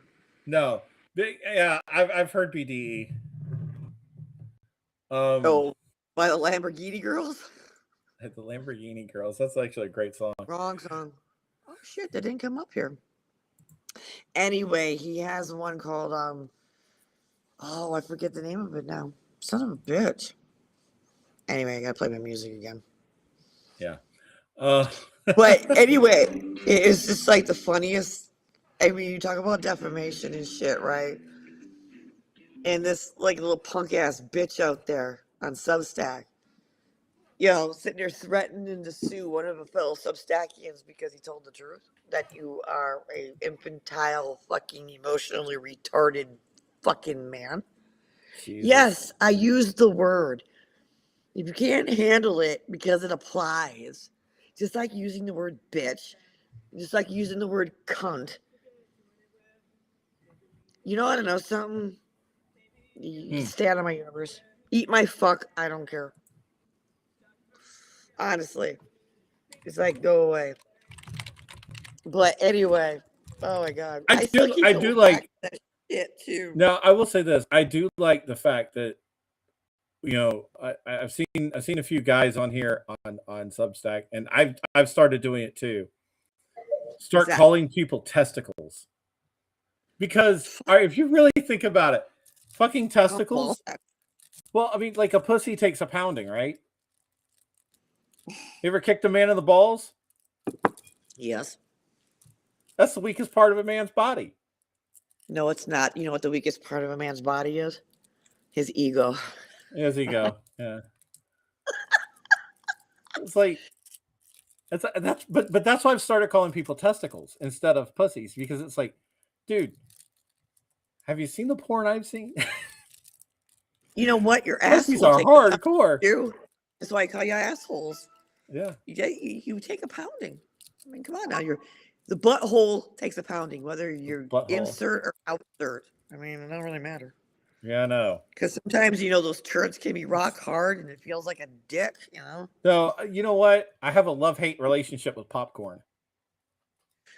I don't want to. Why? This is going to get sick real quick. I can just feel it. No, I mean, you know, I love it when it goes in. I hate it when it comes out. That's not fully digested, just like corn. you Yeah, I can't. said Like corn. the kernels you can't fully digest.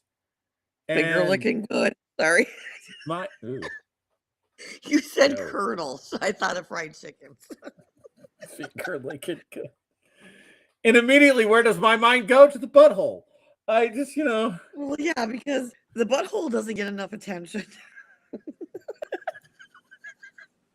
we do not talk enough about the assholes.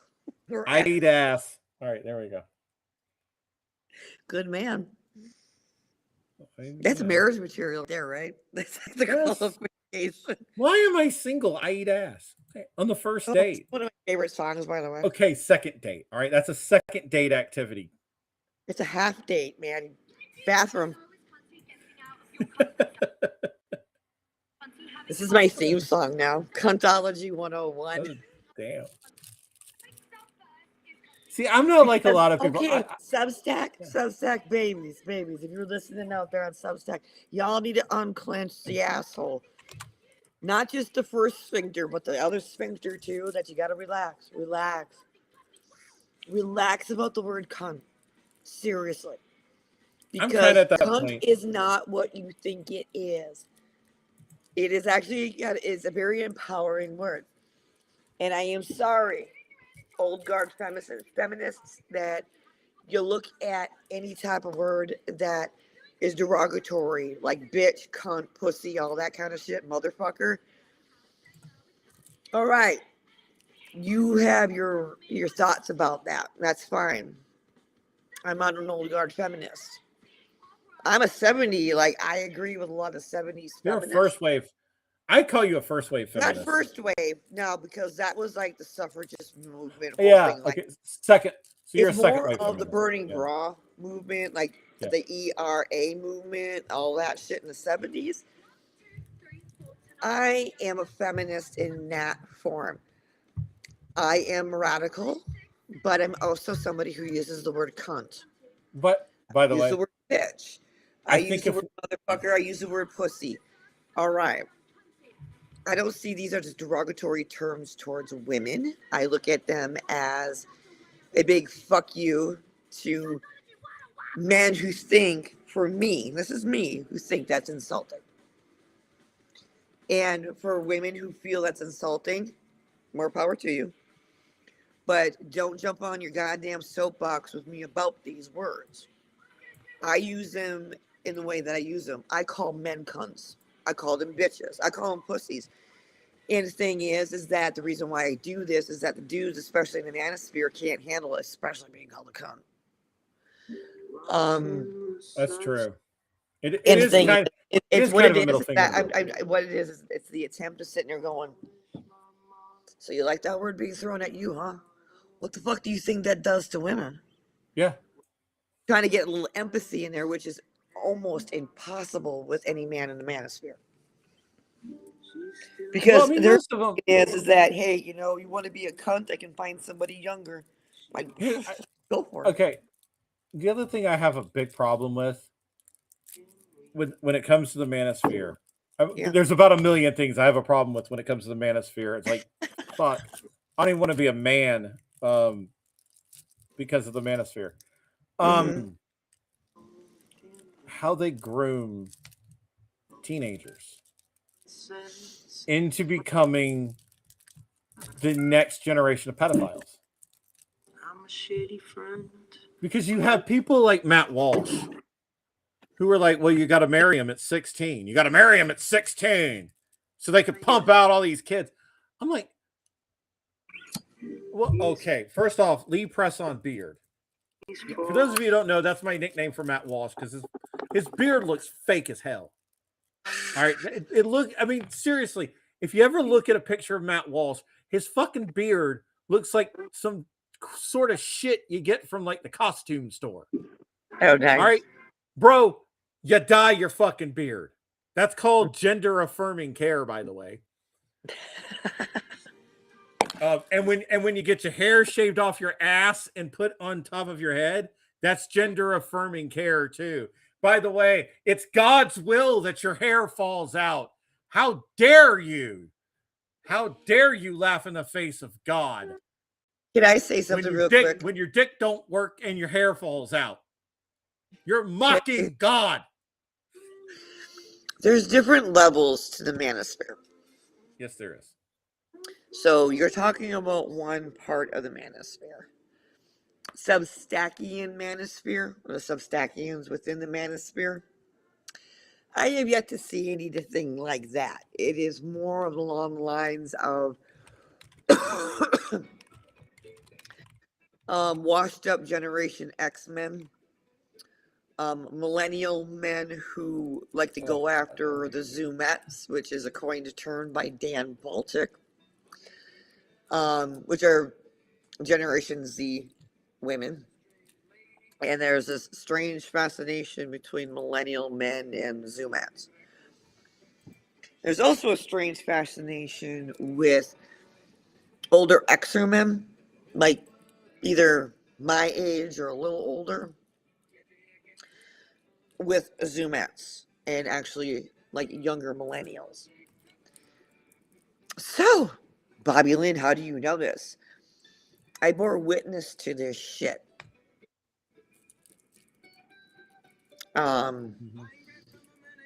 In my first months, at least 6 months to 9 months out on Substack here, out here on Substack. And then I decided to play a little experiment to see what the fuck these guys were all about. That was enlightening. Because everyone that I talked to, every fucking one of them repulsed the ever-living shit out of me with the things that they were talking about.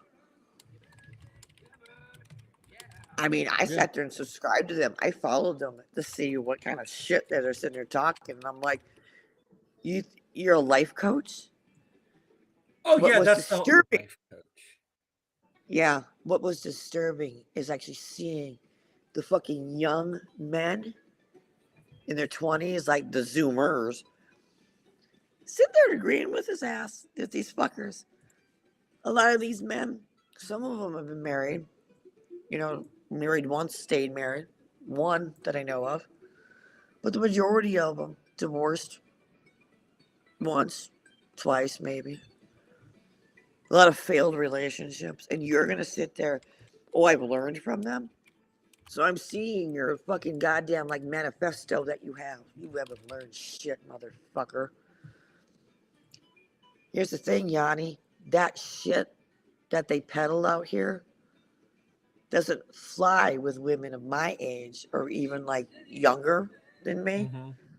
That's why they look at us as nothing more than BPD bitches, which I am a BPD bitch, which is borderline personality disorder, folks. They make fun of that disorder, by the way, that personality. God, yes. Big time. Because you know what it is? Fatal attraction. Fucking put I would say, about 40% accuracy about what us women who are afflicted with BPD have. Thing is, in that fucking movie, you started feeling bad for the dude, right? He was the one who started it. Yes. Thank you. He cheated on his wife. Okay, Manosphere Substack bros. Get that real quick. Oh yeah, we're a lot of fun. But we're also women with emotions. And we don't like being fucked with in that fashion. I wrote about it. I wrote a nice little, what they call stream of consciousness about this called Alex Forrest, which is the name of Glenn Close's character in Fatal Attraction. Mm-hmm. Give you a nice little insight of what that kind of gameplay and bullshit can do You do not do that to anybody who has BPD. And yes, women have more of a chance of having it than men do. You don't do that shit. We're not there for your little fucking feral fun and games bullshit. Because here's the thing that pissed me off the most about this last year with this whole thing. Oh yeah, date a woman with BPD. You need to do that. Get it out of your system. What the fuck? I'm a check mark? Yeah, you're a notch on somebody's belt. You mean I know I'm a fucking whore, but goddamn, let me make the choice, will you? And I hate this whole you need a woman with mommy issues. Or daddy issues. Daddy issues. That's Either one, actually. And the thing is, the reason why they say that is because they want to control you and manipulate you, yes. mold you Yes. into what they want you to be. That's why they go after the Zoomettes. Yes. That's why they want them young. So That's exactly why they want them young. It's all about mental control because they want girls, and I'm going to say it, girls with little to no life experience. That's why they don't want them going to school. That's why they don't want them voting. That's why they don't want them to do anything, is because they want them to have as little life experience as possible so they can manipulate them into basically being house servants. I'm holding up all my fingers for a reason. That's how Mhm. many I know out here on Substack who are like this. Yeah. And the number probably is larger, but this is all the ones that I know. That's not including, okay, there's a difference, and I'm going to do this right now. These are manosphere dudes, 10. Now, I'm going into a discussion about Substack sweethearts and their little, how do I call it? Oh, yeah. They're knights in shining armor. I can't. Bros. This actually makes it more vile to me in a way. It's kind of like right there with the Substack sweethearts and their little like white knight in shining armor motherfuckers. I tell you one thing: these Substack sweethearts, they know what they're doing and they do it very well. And you knights in shining armor, you are on the twat so bad with them that I can smell it through my fucking screen. It is Yes. so awful. And I've always said that too. It's like there are guys out there who legitimately think women are like coin operated machines. No, this And isn't coin operated thing, anything. This is actually these women who are little sweethearts. We all know who they are. The little sweetie sweethearts that everybody loves out here. mm-hmm. But they're vile motherfucking creatures. Oops. Yeah. What the comparison I make is the popular girls in high school. You know, the sorority girls in college. That's what Substack sweethearts are out here. And they have their little knight in shining armor boys who come and defend them when, somebody talks shit about them. When shit really isn't being talked about them, but they just don't like it because it's going to ruin their precious little reputation or image out here. Suck a dick. Can't stand that shit. I've seen that way too much last year, and it's still going on. It's like, oh my fucking God, really? See, I'm a bitch. I'm old. I'm uncouth. Oh God, I know what that word means, by the way. I used a big word. Multisyllabic. Yeah, I'm a dirty white trash. I'm uneducated. I like Nickelback. So none of these little white knight motherfuckers will pay me any mind because I have been ridden hard and put up wet. Why the fuck do you want to deal with me? It's because I know you're shit, motherfucker. I was a stripper for fucking quite some time in my life. It's like, I know the ways that you're doing here, and I see it too often out here on Substack, and it's like, my God. It's actually sickening. It's sickening that women actually do that shit. And that guys fall for it. Like, get on that twat. Get on it. Well, see, that's the thing. I think a lot And of you ain't people. going to get none of that twat, by the way, by doing that. Oh, you're You never not know gonna. that? No, you're never gonna get those You women. ain't going to never get any of it. Like Those little I'll thirst even. trap pictures.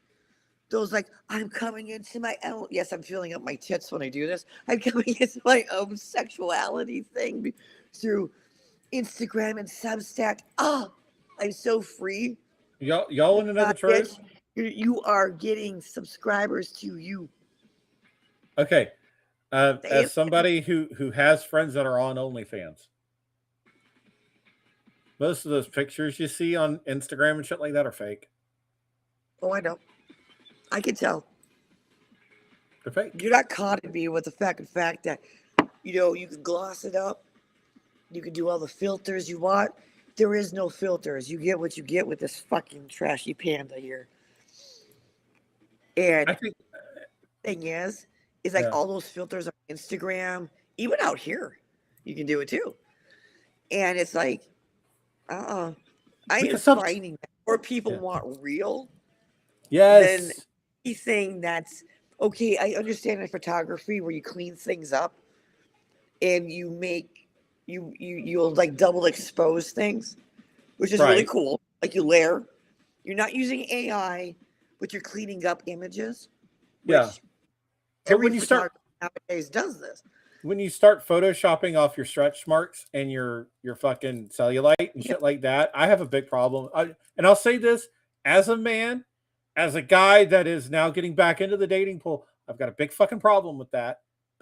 And again, it's your Instagram. You do what the fuck you feel like. But I'm just saying that a lot of guys have problems with that. So let me ask you a question because I'm Mhm. out of I'm single, but I ain't dating. Fuck you all. Fuck all of you. Like literally. Fuck off. Leave me alone. My question is, with say like dating sites or Mhm. even out here Yeah. on Substack or even I'm not on Instagram. the apps. Just let people- Anyway, any of the social media shit, right? What do you prefer? Do you prefer a unfiltered, natural, but seeing that a man or a woman keeps themselves up, but there's nothing, you're not getting catfished, I guess is what I'm Right. saying. Yeah. That you are seeing them as they are, or do you prefer the touch of filter shit? Listen, I don't mind if you want to go the full route with the makeup and you look like you look like you do when you're going out, but there is a part of me that, and I'm going to say it and I'm pretty sure I'm going to get shit for it. I don't care. All right. There is a part of me that I wish every man and every woman would put a picture of themselves up, what they look like when they wake up in the morning. Because Like, if see her? no, I'm dead serious. No makeup. You look like shit. Because here's my thing, right? I am not dating just to fuck you. All right. I'm not. And why not? I'm gonna flat out say it. I'm not here for a one night stand. All right. And I can only talk about people in my experience. All right. I'm looking to date. I'm actually looking for somebody I want to be in a long-term relationship with. And I do want that one picture that I can visualize me waking up next to you every morning. You know what I mean? No, Oh, I do. maybe I'm just a stupid pig for wanting that. But the truth of the matter is, I want to see it. I'm not gonna fucking judge you for it. I'm not gonna, and I'm also not gonna be one of these guys that'll just follow you randomly on social media. Oh, you're a phony. You're a liar. Look how much makeup you wear. Those guys can shut the fuck up too, permanently. But I would just like one picture on your dating profile. If we're dating, or if I'm back on the apps, which I probably will never be. But I would like, when I am looking at your profile, for you to have one picture where you are a fucking hot mess. That's every picture of mine. Mine too. All right. By the way, I'm not wearing any pants. Maybe that'll actually help us, buy us a coffee. I'm still wearing. Yeah, I'm still wearing pants. I'm not wearing any pants. Oh no, this is slowly turning into. Wait. Are we saying the forbidden word? I don't know. Is it loud on YouTube? Words. No, is the words are the words only fans allowed on YouTube? I don't know. I don't know. I don't have a YouTube account. I don't fucking know. I guess I'll find out the hard way. I don't think people really care. By the way, Substack's every social media platform you've ever been on. Yeah, it's turning into that. It's turning into. No, Substack has purposely done it this way because they don't want you leaving to promote your work somewhere else. Yeah, no, you're right. This way for you not to have to go to X, and Facebook, Instagram, TikTok, OnlyFans. By the way, Substack, we're on YouTube right now. Are we? Yes. Hi, YouTube. Hello. Anybody got a foot fetish? Anyway. Oh my God! No, that's the no. I have plenty of nylon. I can get really bad. Oh my God! Now I'm definitely gonna get thrown off of YouTube. I wonder how many people are on Substack. Probably none. I think we ran everybody off. By the way, if you're still on Substack, let us know. Like, you can be interactive with this show. Anyway. Damn, we are running up on 2 hours already. Good Lord. I know, it's crazy, and I am just getting started. That's scary. Yeah. Anyway, we'll probably go another 30 minutes. We got Substack. What's that? So let's go another 30 minutes. Why not? What, are you tired? You need to cut it? No, I was saying, it's like I've been thinking about like how we should be doing this. What should we be doing? Like, what? Like talking maybe not going 5 to 6 hours. Oh, well, shit. I'm old. I gotta get my on the beauty sleep. Yeah. Anyway, Manosphere, I love talking about you because you are just wonderful fodder to me. Oh yeah. I'm actually being such a fucking sarcastic Midwestern bitch right now. No, I mean, like, for me, honestly, they are great I don't fodder. like any of you. I think you stink. You can eat my fuck. And I think that... Need that on a shirt. For one, you're lonely because you don't know how to socialize beyond the screen. And you hit on young women who may or may not be having some hard times in their life, that vulnerability factor. It's called manipulation. You disgust me, actually. You disgust me with what you talk about in your fucking publications. And people actually pay you to read your paid content? Fuck that. You know how to know something? You can call me a radical feminist all you want. But yeah, eat my fuck about it. You can't handle that and you get offended by it. You better check yourself of why that bothers you so bad. Because you don't respect women like you fucking think you do. It's not respect the way that you fucking talk about this shit. Mm-hmm. It's not respect at all, fuckers. I wish you would understand that. You know, you've got this fucking overinflated sense because you've got all these people sitting there saying how great you are. All you are is full of you watch too many episodes of Mad Men. You really don't even watch that. You know what it is? And I'm dead serious when I say this. It's these kids, these children, because they've never grown up. But they men who are they're in their fucking like my age or older. Yeah. And they've been allowed a life of mediocrity. Yeah.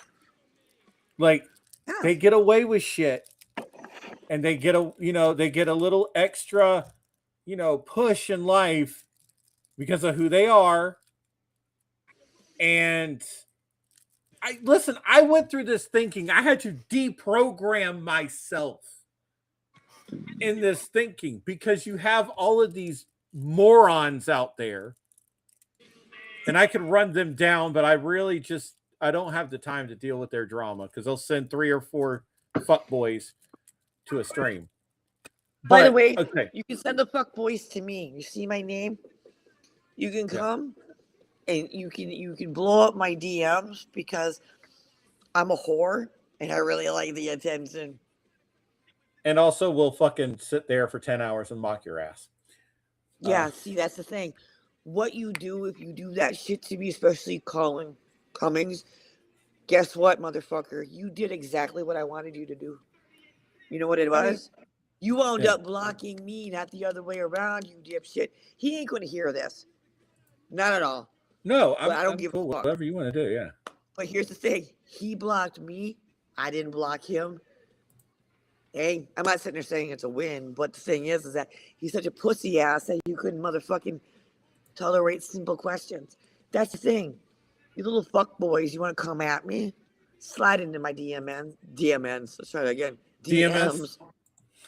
DNS. Yeah, exactly. DMS. Everybody do it now. DMS. Hey, you know, if you want to come after Yanni, you better be coming after me too. I'll be more than happy to be like, oh, bless your heart.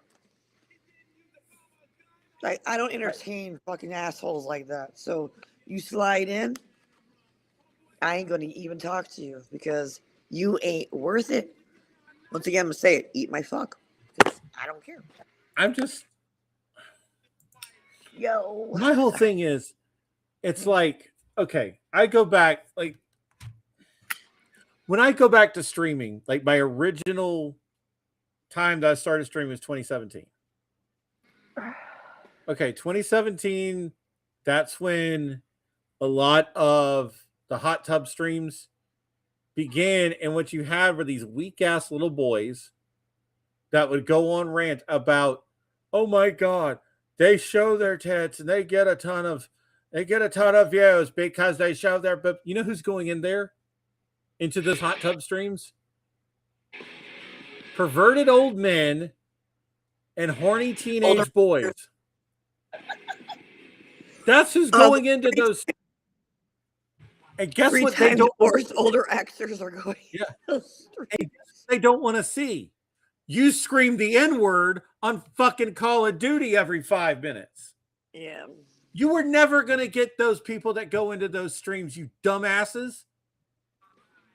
And then you turn it into something stupid. And then you get these dumbass idiots that are like, why do they have to put women in video games? Why can't men have their own stuff? Men have their own stuff. It's called standing up to piss. You have a prostate. Yeah.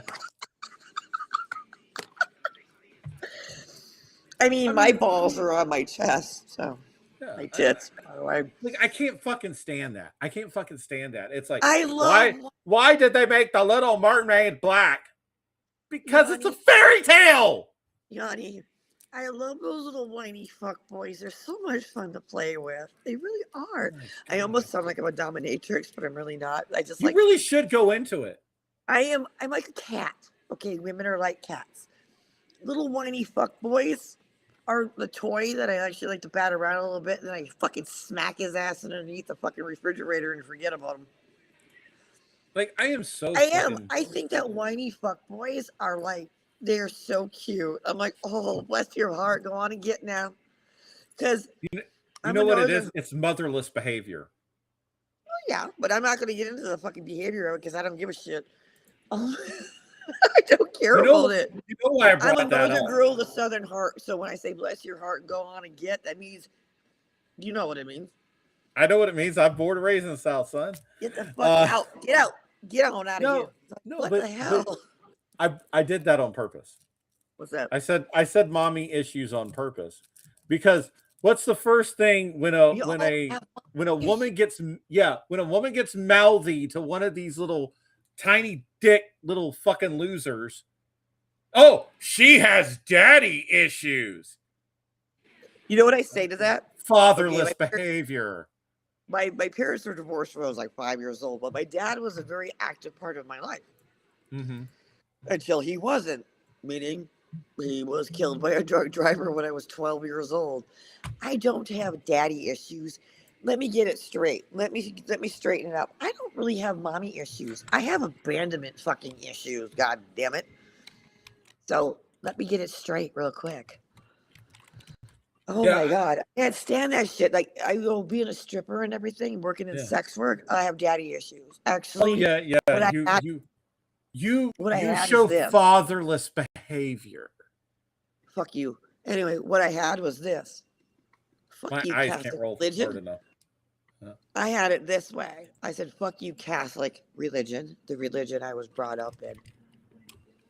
That's what it was. It was my rebellion against an institution I hated. It had nothing to do with my mom. It had nothing to do with my dad. It had to do with the fact that I would sit there and I'd actually have one of my performances dressed up as a fucking nun to probably one of I think that was the one I did that one to Closer by 9 Inch Nails. Imagine being in there is no other song you can do it to. Sitting there going, I want to fuck you like an animal. Actually, that is how I actually healed and became a heretic and a hedonist. Well, you know, the funny thing is, if you were to do it today, I think I would have the perfect song for you to do it to. What's that? Demons Are a Girl's Best Friend by Powerwolf. Great fucking, by the way, if you've never heard Powerwolf,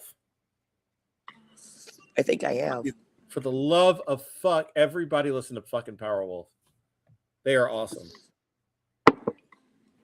Oh God, I had a train of thought and it hit a cow. Shit. Fucking hate that. Hit cow shit? What? I had a train of thought and it hit a cow.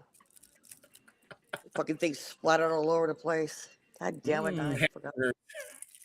Yeah, yummy, yummy, yummy. In your tummy. Oh, sorry. No, I'm really not. Yummy, yummy, yummy. I got love in my tummy. That's all I could think of when he actually fucking said that to Greta, to RM. I mean, I wasn't trying to make light of a fucking actually serious situation, but my brain, I'm sorry. Actually, I really am. I mean, yummy, yummy, yummy. I got whatever in my tummy thing. I wasn't even thinking of it as sexual, but then I was like, oh God, that is gross. It is a pretty... Yeah, you're right. No, if you're in the right frame of mind, that is a really sexual song. Well, yeah. Oh, by the way, speaking of songs, the Pina Colada song, you know. Oh God, Rupert Holmes. Yeah. That is not a love song. That is a song about having an affair. Yes. It's all about cheating on each other. Like, I want to cheat on my wife or whatever the fuck she is. Lady. Yeah. I actually have it on my playlist and she's cheating, and she wants to cheat on him too. Because if you go to the last part where it's like, I walked into O'Malley's, and I saw my old lady sitting there shit. And I'm like, I saw the curve of her face, that sort of thing. And it was my own lovely lady. Yes, my old lovely. And he sits down and he goes, "Oh, it's you." I didn't know. I'm like, to me, I'd be like, bitch, what the fuck? Like communicating. If you like pina coladas, it's like catchy tune. You got to admit, it's a catchy tune. It was back. It was made back in what I call the porn stash era, like 79, yeah. And the panty dropping songs, because there were a lot of really good panty dropping songs on there. Okay, I will tell you the most disturbing song I've ever heard, and he can explain it away as much as he wants to, but Into the Night. You know, into the night, I'll pick you up, I'll take you. Oh, that one. Keep singing you on what is she? How old is she? He admits how old she is at the beginning of the fucking song. She's 14. Now, think about some of the like hair band songs. She's only He's 17. 17. Listen to God damn it. Fuck it. It's a damn Yankee song. It's not High Enough. It's the other one. Oh no. Oh my God. You want to talk about Ted Nugent? Fuck you, don't say that. There's only one Ted Nugent song I like, and that's it. I don't really want to talk about the dudes and call the wild bullshit with that man. Well, I was about to say it ain't Wang Dang He is Poontang, disgusting is in it? his own right with the Yeah. fact of like underage. Like a lot of his fucking songs are about 13. It's screwing 13-year-old girls. Yeah. I mean, I'm not kidding you. Coming Wang of Dang Sweet age is the Poontang is song about I'm singing. that. That's the song. Yeah. It That's what it's about. Oh yeah. Well, I mean, even Wang Kid Dang Rock's got Poontang. one. There's a line in a Kid Rock song that says, "You call it statutory, I call it mandatory." Yeah, that's why did you have to bring that name up? He's gross. Oh God, he's. Yeah. I mean, Jesse, we can we go gotta on go. and on about songs that we grew up with, or like we thought, and you just gotta go, oh shit, you're talking about an underage girl. Yeah, well, it's like I used to for the longest time. I thought "Hey 19" was kind of creepy, but then I started thinking about it, it's like Scary Pie is always creepy to me. Hey 19" is kind of on the creep level because I don't know how old he is, but he's talking about snorting coke and drinking fucking whiskey with a 19-year-old girl. So if if you ever y'all hear thought about, the fine Colombian meant coffee, so Tori Amos was actually famous for let me think here.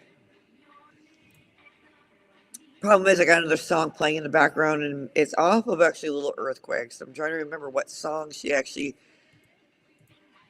talks about a cherry tree. Oh, winter takes, it's the song Winter, actually takes another cherry tree. Do we all know what that actually is code for? Yanni knows. Does anybody else know what that's code for? May Yeah, December relationships. it's underage, actually. Mm-hmm.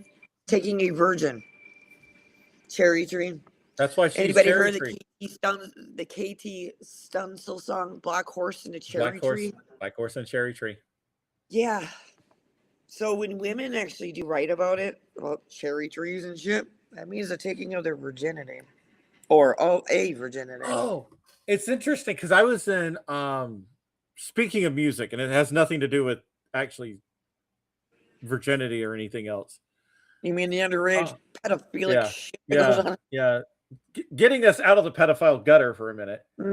I was in Dana Dubois' live stream earlier, and she was talking about women's looks and that sort of thing, growing up and all that. And I remember, and I was the one that put in the chat.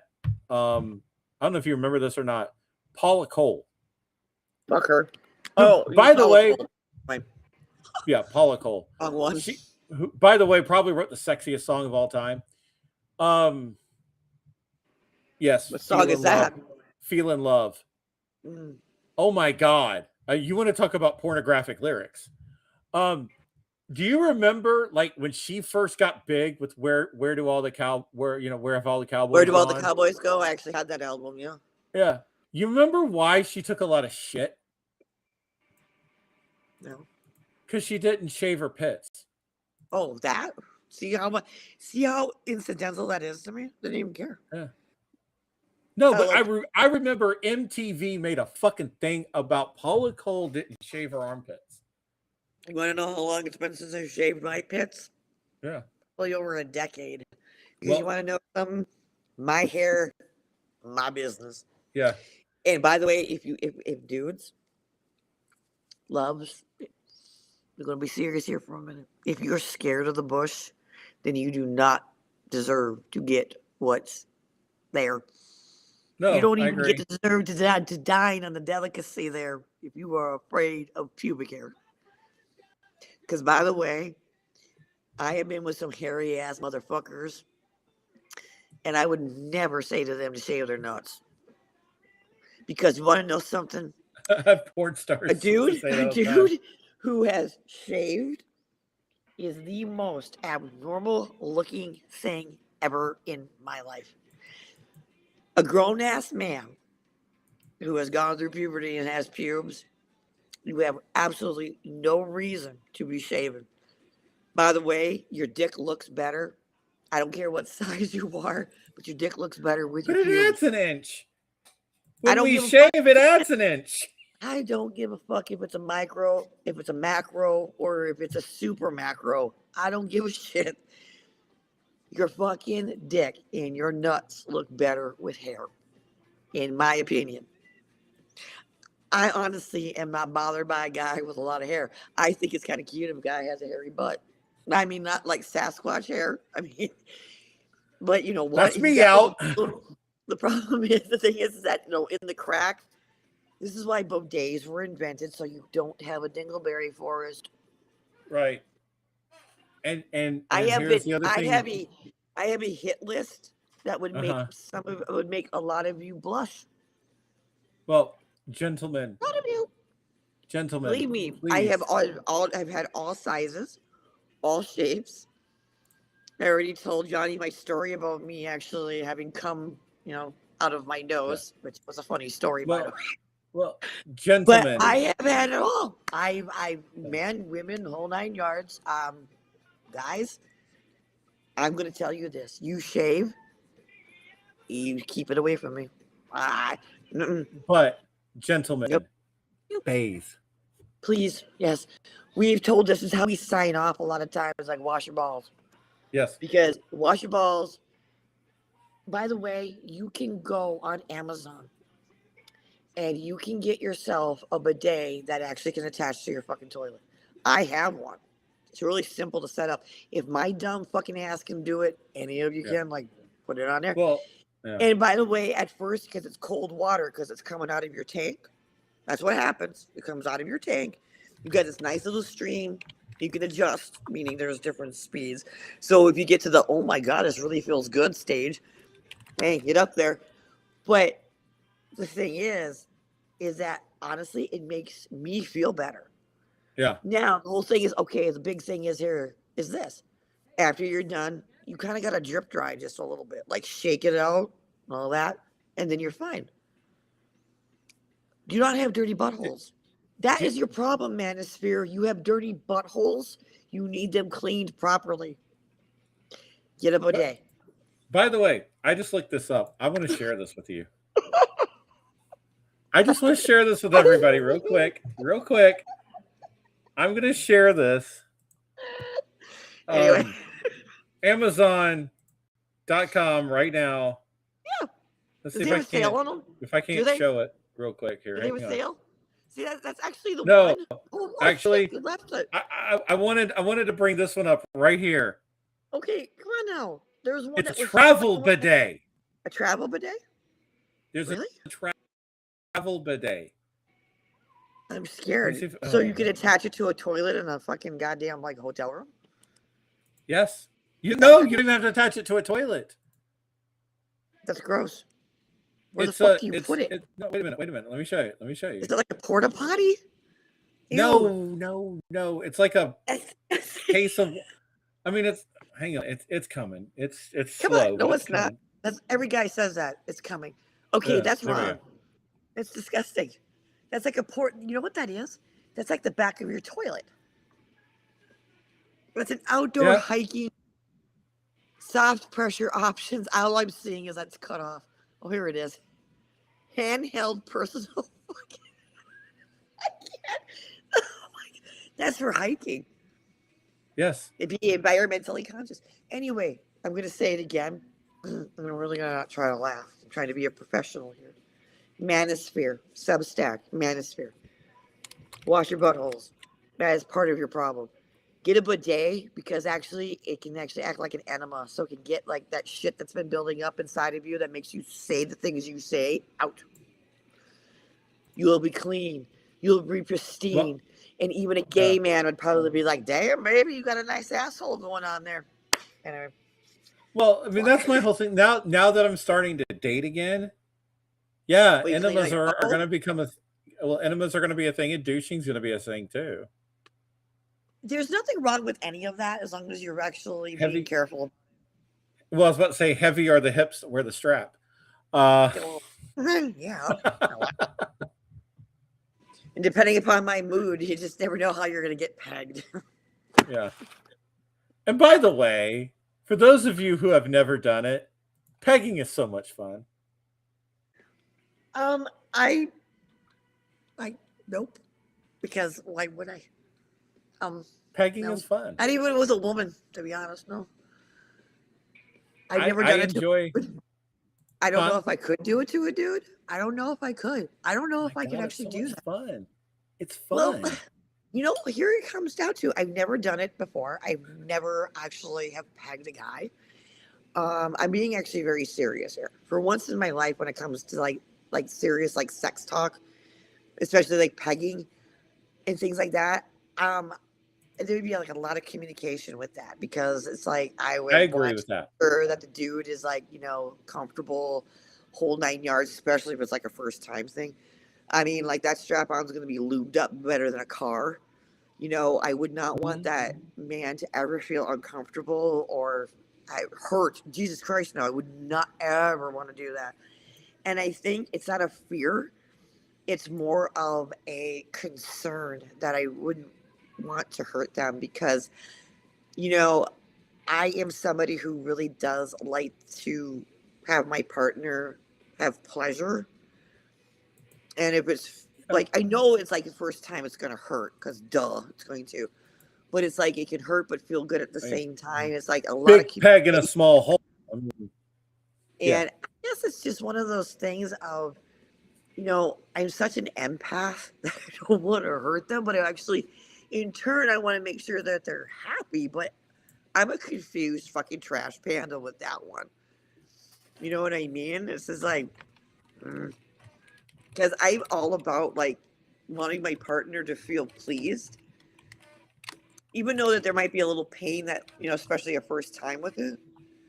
And that's actually kind of an issue with me. It's like, oh, I wish it wouldn't hurt, but I know it's going to hurt because duh, you know, I've had anal sex. It does hurt at first. But yeah, I've got this weird thing about like, I don't want to hurt you, but I want to make sure you're happy. Yeah.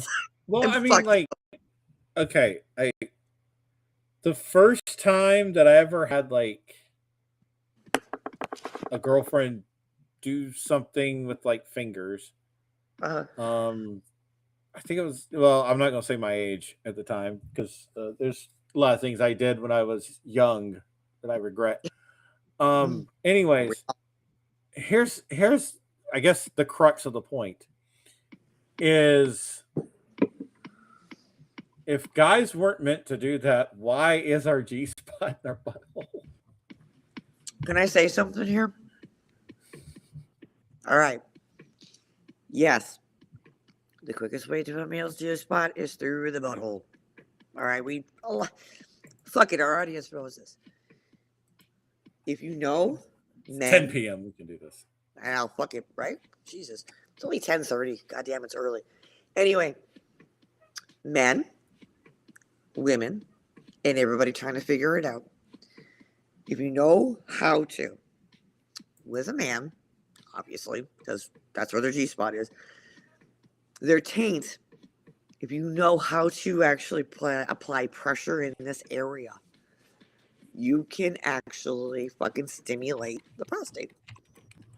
Oh, Bobby Lynn, how do you know this? I told you I have a hell of a hit list. You know how to massage it on the outside of it because, you know, guys are going to be scared of the whole butthole thing. So what it is that when a dude starts moaning, you use your thumb actually is even better, but you got to be like, yeah, it's a pressure point. So you listen to the moans and it's like, okay, dude, that's working. And of course, everything else reacts to it. So, you know, oh shit, he's awake. Like he's really awake. Holy shit, a cat couldn't scratch that fucker. Wow. You know, you can do it that way also.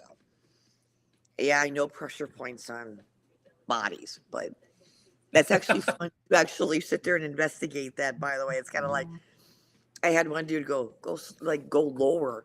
I was like, okay. And, oh yeah, it's like right there. I thought the guy was going to go stratospheric on me. I'm like, are you going to be okay? Dude, come back. I was just like, fuck.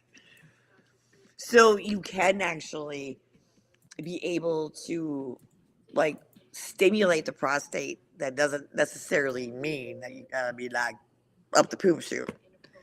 Because dudes, get the fuck over it. It's your butthole. Really? It's a butthole. It feels You're good. not gay if you get a butt plug put up there. All right? It You're feels not good. gay. Yeah. It's not. You know what? Are you attracted to men? Like type thing, right? Generalized. Are you attracted to men? No. You know, usual answer to that. Then you ain't gay. Just because you like it up the butt, See, it's pleasure. Do you not yeah. understand pleasure versus attraction, motherfuckers? But we're also talking about a group of males that are like, I don't care if he's gay, just as long as he doesn't hit on me. You know what I hear when He I wouldn't hit on you anyways. well, this is the whole thing, right? Fuck. When I hear that coming from a guy, the first place my mind goes is, oh, he's silently begging. Maybe. Curious. He's silently begging a gay man to hit on him. Because That's not a yes, theory I anybody to yeah. test though, because I would not. Because too many horrible things Oh, happen with that shit. I live in the South. I don't test that shit. Exactly. I don't I think know what happens. no one should be testing that shit because of that. The way I look at it is like somebody says it's like, oh, it's okay if they're homosexual, but just don't like, push that shit on me. You're a homophobe. I hate that. They shove it down my throat. Okay, let me explain something to those of you who think the gay culture, black culture, Latino culture is shoved down your throat. Okay, so there's this little invention. Here's this. This is called a remote. Okay, you see Just this call a button dog. right here? You see this button right here, people? This Hey, is that's an called Amazon remote. yeah. This is called a power button, and it's Did you say amazing power because you button can or power press button? that button. You can press that button, and all of a sudden, the gay culture that's shoved down your throat, and the and the and the black culture that's shoved down your throat, and the Latino culture that's shoved down your throat, and the interracial culture. Oh, that's one they won't say in public, but they always bring up, especially to dudes who look like me. Okay, What's wrong with you? it's like, okay, when guys who look like me are around people like me, they always think we're one of them, and they fucking go, you know what I really hate? That every commercial now, every couple's an interracial couple. So what? They won't say that shit. The whole thing is they won't say that shit in public. Of course not. But that's 'Cause what they're pisses pussies. them off. Yeah, that's what pisses them off more than anything else on the planet. You know what's going to Is piss that them off more? every You know every couple's okay. Thanks a lot, because you know where I was the other night? Between a black woman's thighs. There you go. So Anyway. congratulations, you played yourself. So, you know what makes them even more mad? And it would actually just, I think, they would absolutely lose their mind over that we just need to fuck our way out of this whole like idea of majority minority. We end up just fucking our way out of it. What do I mean? We become so beautifully mixed that it doesn't matter anymore. Yeah. It doesn't matter anymore because we are all to whereas like this whole idea of like the white race is superior, which is bullshit. No, it is not. But fucking our way out of it. And that you become so beautifully intermixed that it ain't gonna matter no more. Meaning that it's just not gonna matter. That's what I don't. That's their biggest goddamn fear. And what they don't understand, these stupid fucking white supremacist motherfuckers, is that it's the Gap is doing this, closing. And that is where they start firing up even more for that fact. I will step on every fucking neck and break their neck, meaning white supremacists. I can't stand Because them. you ain't superior over shit, motherfuckers. And you You're always the notice, dumbest motherfuckers I've ever met in my life. and they're the same people. Like you look at them and go, "Okay, mass race, whatever." By the way, I mean, if these dumb ass fucking 8th grade educated fuckheads are the master race, we got a problem. We got a problem anyway. But that's disgusting to sit there and think that the only thing that you think that makes you better is the color of this. And that's because that's all you got. You ain't got nothing else in that arsenal. nothing's going right in your life. You got nothing. No, you're right, because they got their secondhand pickup truck, and they always I got my first cousin in the one bedroom, and I got my sis in the other one. yeah. I mean, like seriously.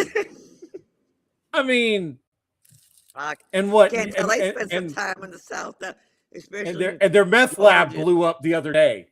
What's that? By the way, I said, and their meth lab blew up the other day. Well, shit. Because they all got fucking meth labs. By the way, in Kansas, that was like a serious problem.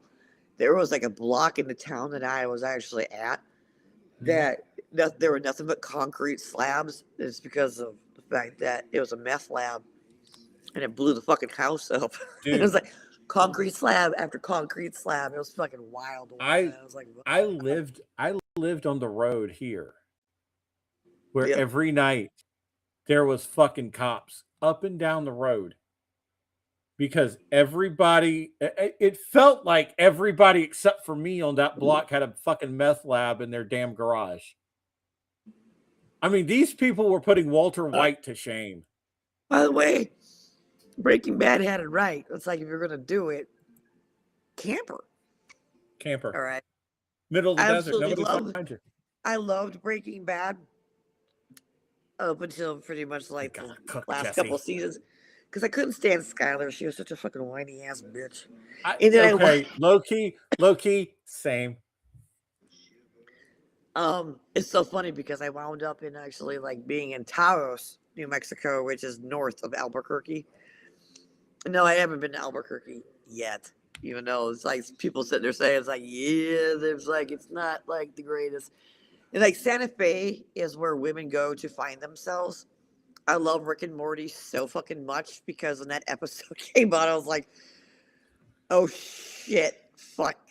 Oh, I wasn't in Santa Fe, but I was in Taos. And it was like, in a way, they nailed it because I'm like, I didn't say a damn word when I'm watching this because I'm watching it with my ex. And I'm going, there's some actually truth to this.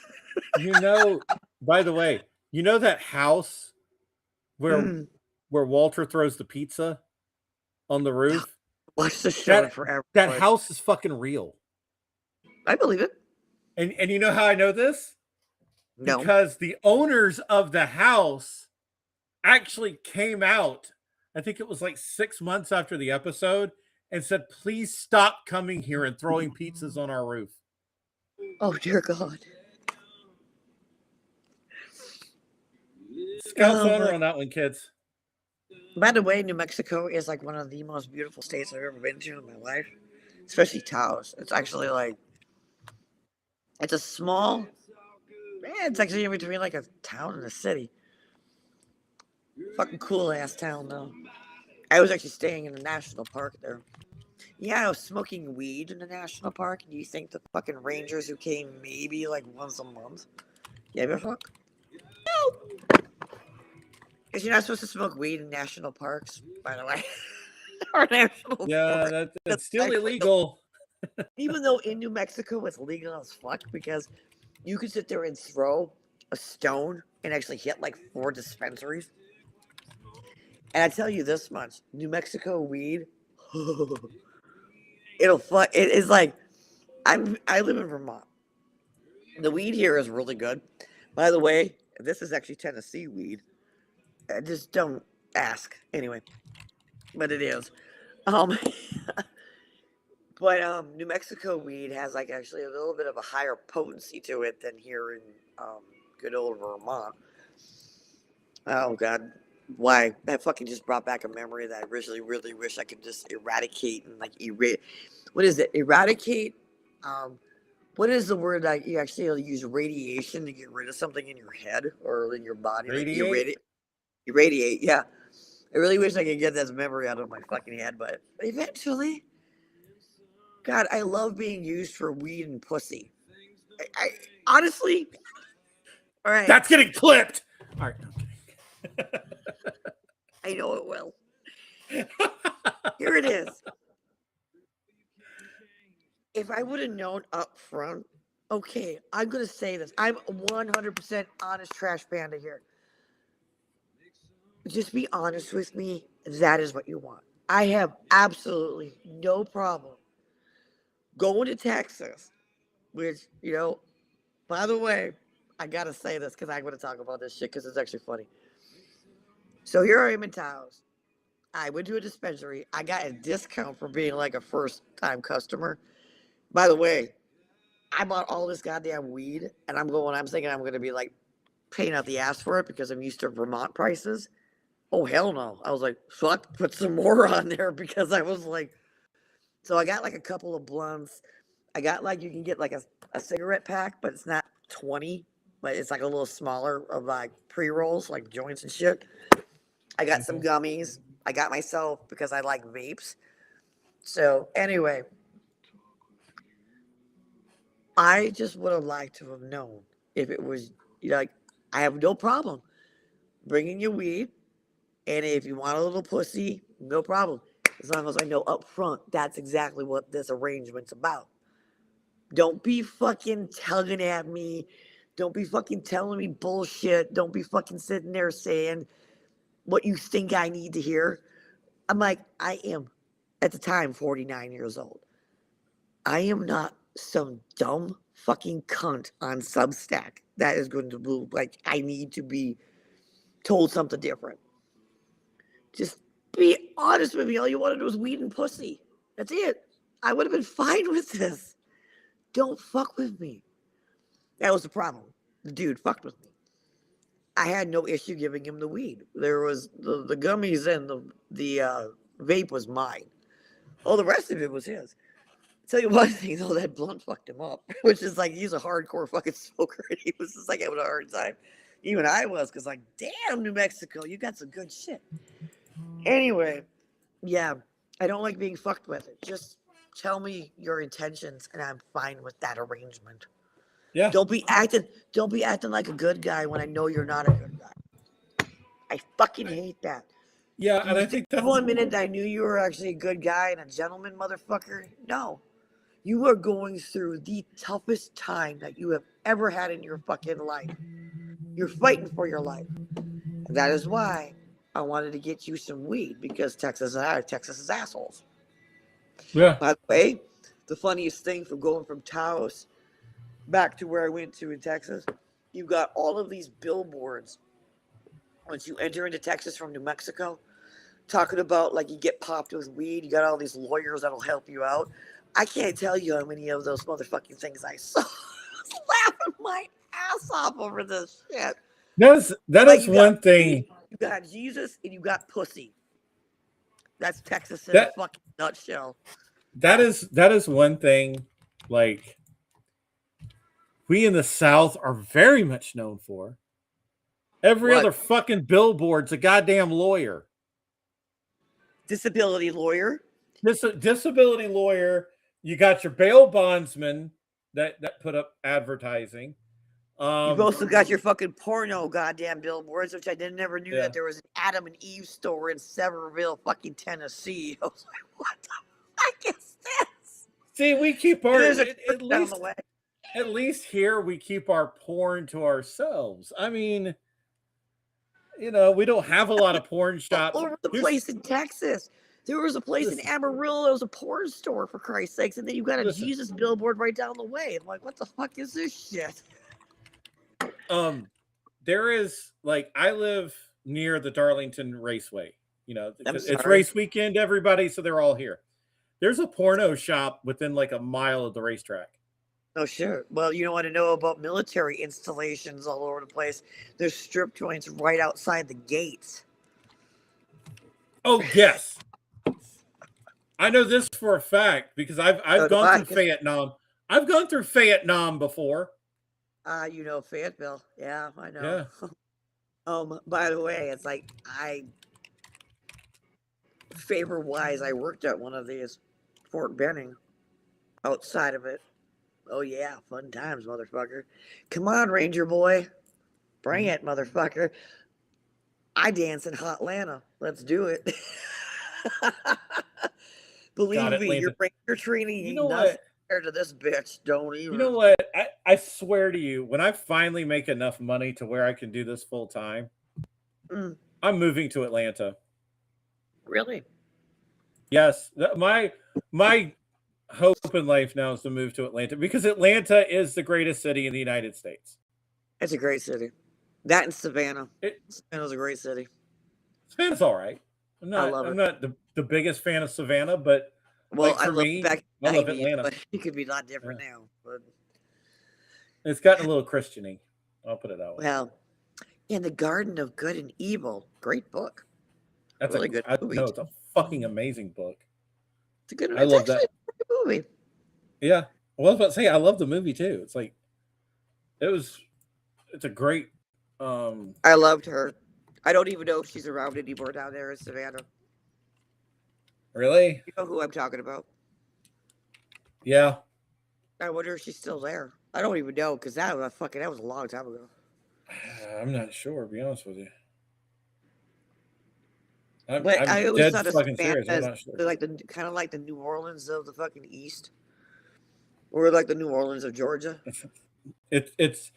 We have New Orleans at home. 90s, it was like that. I don't even know because that's like 30 some odd years ago that I'm in there.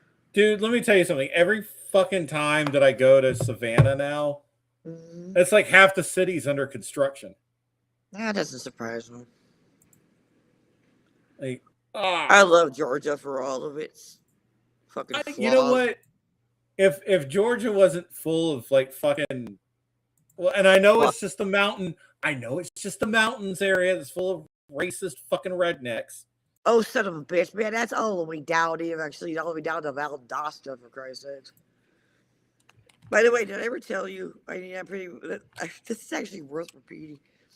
So I spent time in Georgia when I was younger, but I had never, ever, ever once crossed over into the dark side, Florida.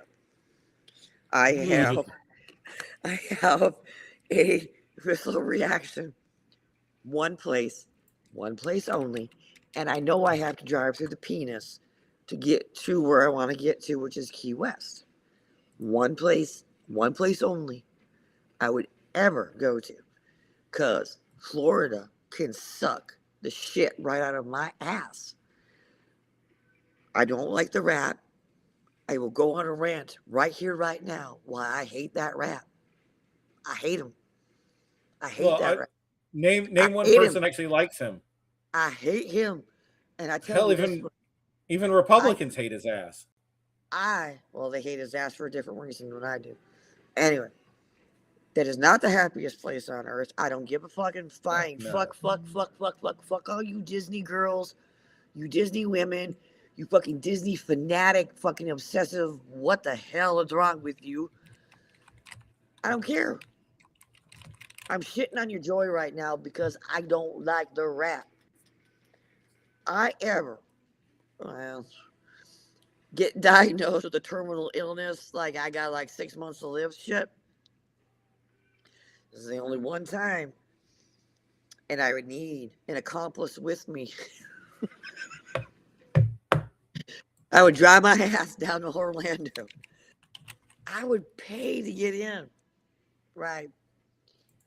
I'm on a mission, and I am on a mission from the gods themselves because I need to right some wrongs. first and foremost, I would love to get into one hell of a fight with every Disney princess I can find. Because fuck you bitches. I don't like any of you. None of you. Don't care. And then I would burn the castle down. Fuck that. Big inferno. Second, because I got a bigger grudge against the goddamn Disney princess than I do anything. The other thing, I'd find that fucking rat. I'd find him. And then I would find out if those heads are really attached to the body. Not the rat! No. What I would do is I would punch that motherfucker so hard in the head that his head would spin like The Exorcist, and I could only hope if there were kids around. Gosh. So they could see this and be traumatized for the rest of their fucking lives. Dude, let me tell you something. I'm You dying. Go to Disney World. Like, if this is going to happen when I'm like 6 to 9 months to live, I'd be doing this, and you think I give a shit about screaming children that Mickey's head just spun like The Exorcist? And then I'd find that damn Donald Duck, and I would fucking cunt punch that motherfucker. Not to mention Goofy. Goofy, I would lay out like I have never laid out somebody faster in my life. Yahoo!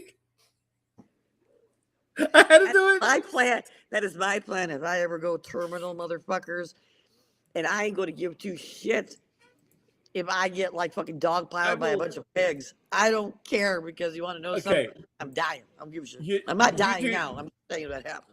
You do that, and I will make sure you make Idiot of the Week that week. Only if I'm dying, though. You know, I'll throw that out there. That it's like this was your dying wish. It is my dying wish. Now, Actually, I gotta have an accomplice with me, because not for bail money. I just need somebody to drive with me, because it's a long fucking drive, man. Well, we have to film it. Oh man, it would be like a fucked up Thelma and Louise shit. Except I ain't going over a cliff. I'm just gonna beat the ever living fuck out of Disney characters. I have a new thing about spite now, like living out of spite. Spite's I have a younger target now. Who? For living out of spite. Ow. Laura Loomer. Who? I want to outlive Laura Loomer. Isn't she like the what do you call it? The like self-loathing Jew? Yes. She's a white supremacist Jew. Explain that one. But no, I want to outlive her, and I want one of the last things I do on this fucking planet is to piss on her grave. Ah, fuck that. That's amateur hour.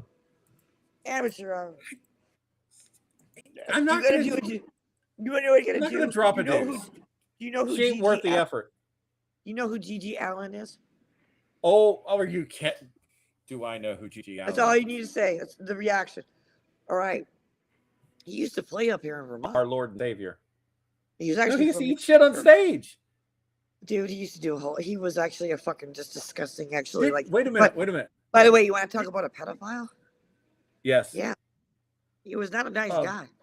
That whole shot thing that he would do. My ex knew him. By the way. Didn't he? Because of he would come. He would do concerts here and shit like that. Anyway, didn't he die because he cut himself and then smeared feces in his wound? Remember, I don't know.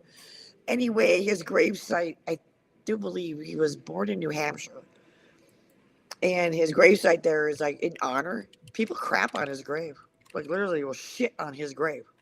Yes, like his head's so like smeared with feces. It's like, oh my fucking god! It's like, what the fuck? Because that's what he was known for. Know.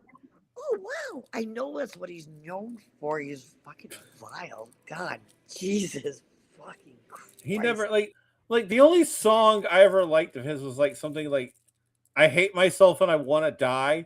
Yeah. His song. Have you ever heard of a dude called Gorgol Bordello? No. He actually was a immigrant, and he wound up in Vermont. And once again, my ex was a DJ at a college radio station, UVM here. So, and plus he was also into the punk scene here back in the 80s and shit.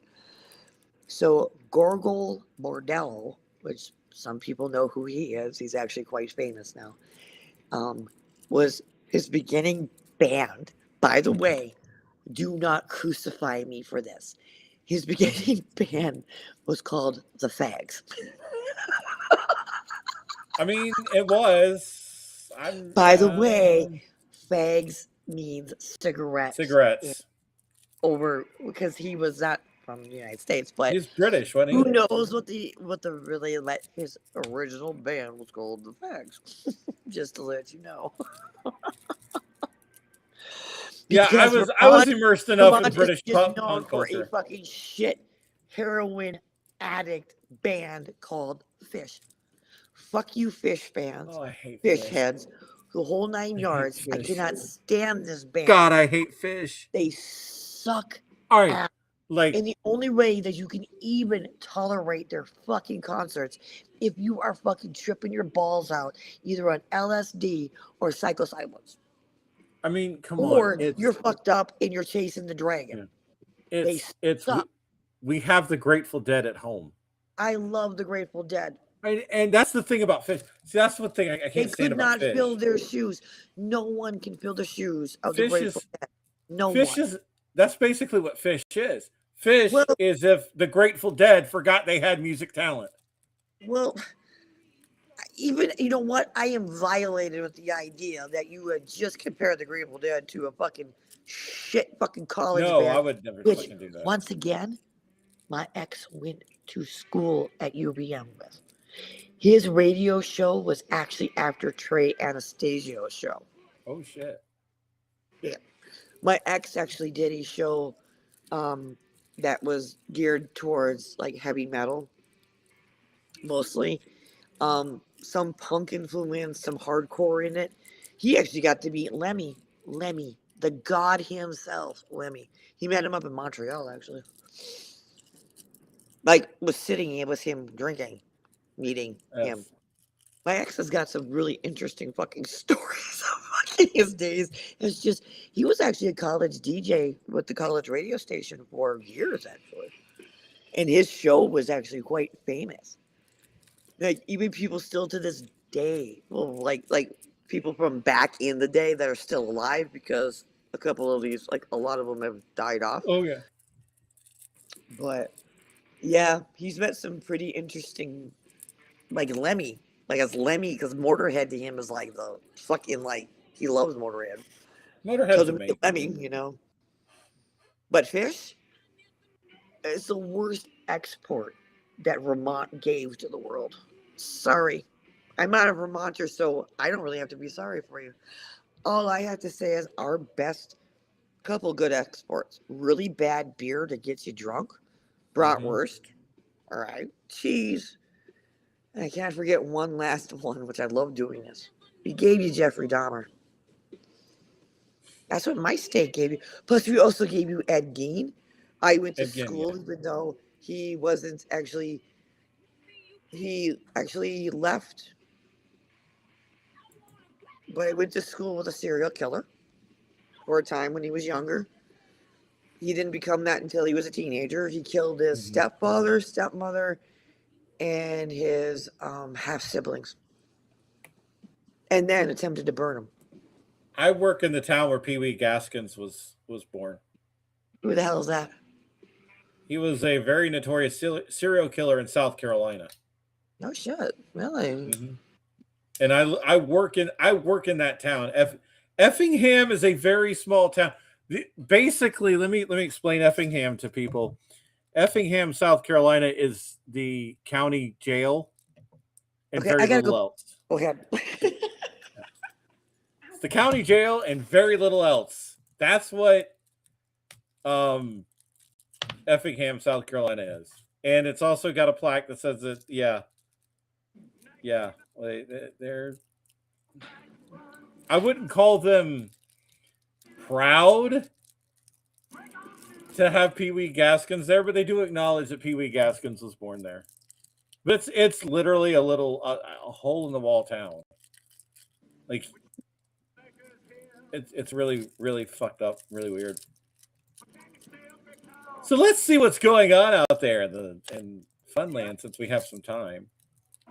I'm actually surprised we haven't been thrown off YouTube yet with our language,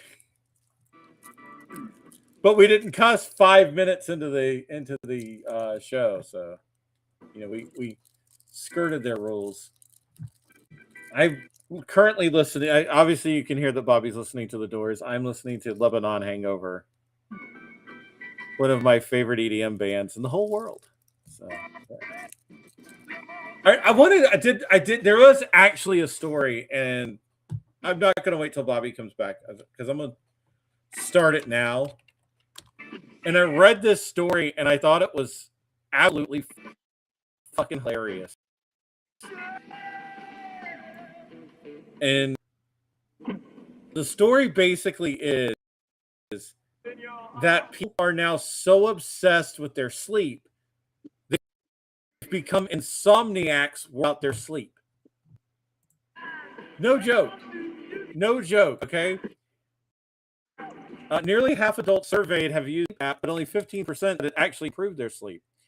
A notable share of users reported feeling more anxious and worried about their sleep after using a sleep tracker. Here's something I'm going to tell all of you right now.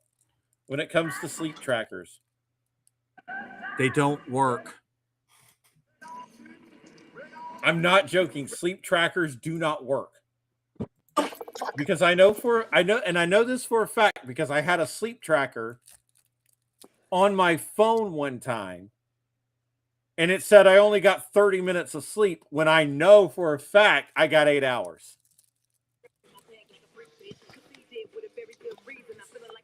So we went from serial killers to fucking sleep trackers. Wow. I didn't realize I took a piss for that long. Fuck. But okay. By the way, speaking of Ed Gein. Yeah. All right. Yanni, did you watch that Netflix fucking like mini I have series? You know what? I haven't had you Netflix have or you haven't? I haven't had Netflix in 5 years. So Netflix waste of money decided to do like, I forget who the fuck played him, but decided to do like this history or like this show. Yeah, kind of like how they did American Crime Story, I think. Yeah, which I love the fact it's the same people I believe who have done American Horror Story. Yes, it's Matthews. Yeah. Oh, by the way, I love American Horror Story. So Charlie Hunnam, by the way, was Ed Gein. Oh, okay. So I find it interesting because I was like reading little blurbs about how like Mr. Ed Gein had issues with his mom. Wow, shocking. The thing is that he's a Plainfield butcher, which Plainfield, Wisconsin, actually. Mm-hmm. Ed Gein was the inspiration behind Leatherface. Was also played an inspiration in Hannibal Lecter. Yes. Thomas Harris says that Ed Gein was one of the serial killers that he actually researched, and Hannibal Lecter had qualities of Ed Gein. Isn't that interesting? Because it was back, I don't know, 40s, 30s, 40s that he was doing this shit. And also, he's been immortalized. I believe it was in a Slayer song. Ed Gein has. So it's interesting about serial killers, especially like Ed Gein and others. We still remember who they are. And this happened before either one of us was an itch in our daddy's pants. Right? And here we are in 2026. I believe that came out last year, right? I don't know, that whole Ed Gein thing.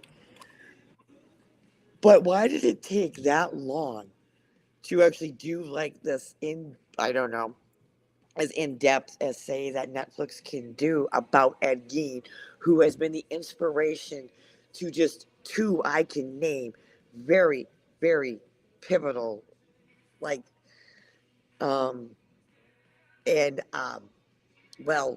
stay in your brain characters, Leatherface, horror, and Hannibal, which is more of a thriller, right?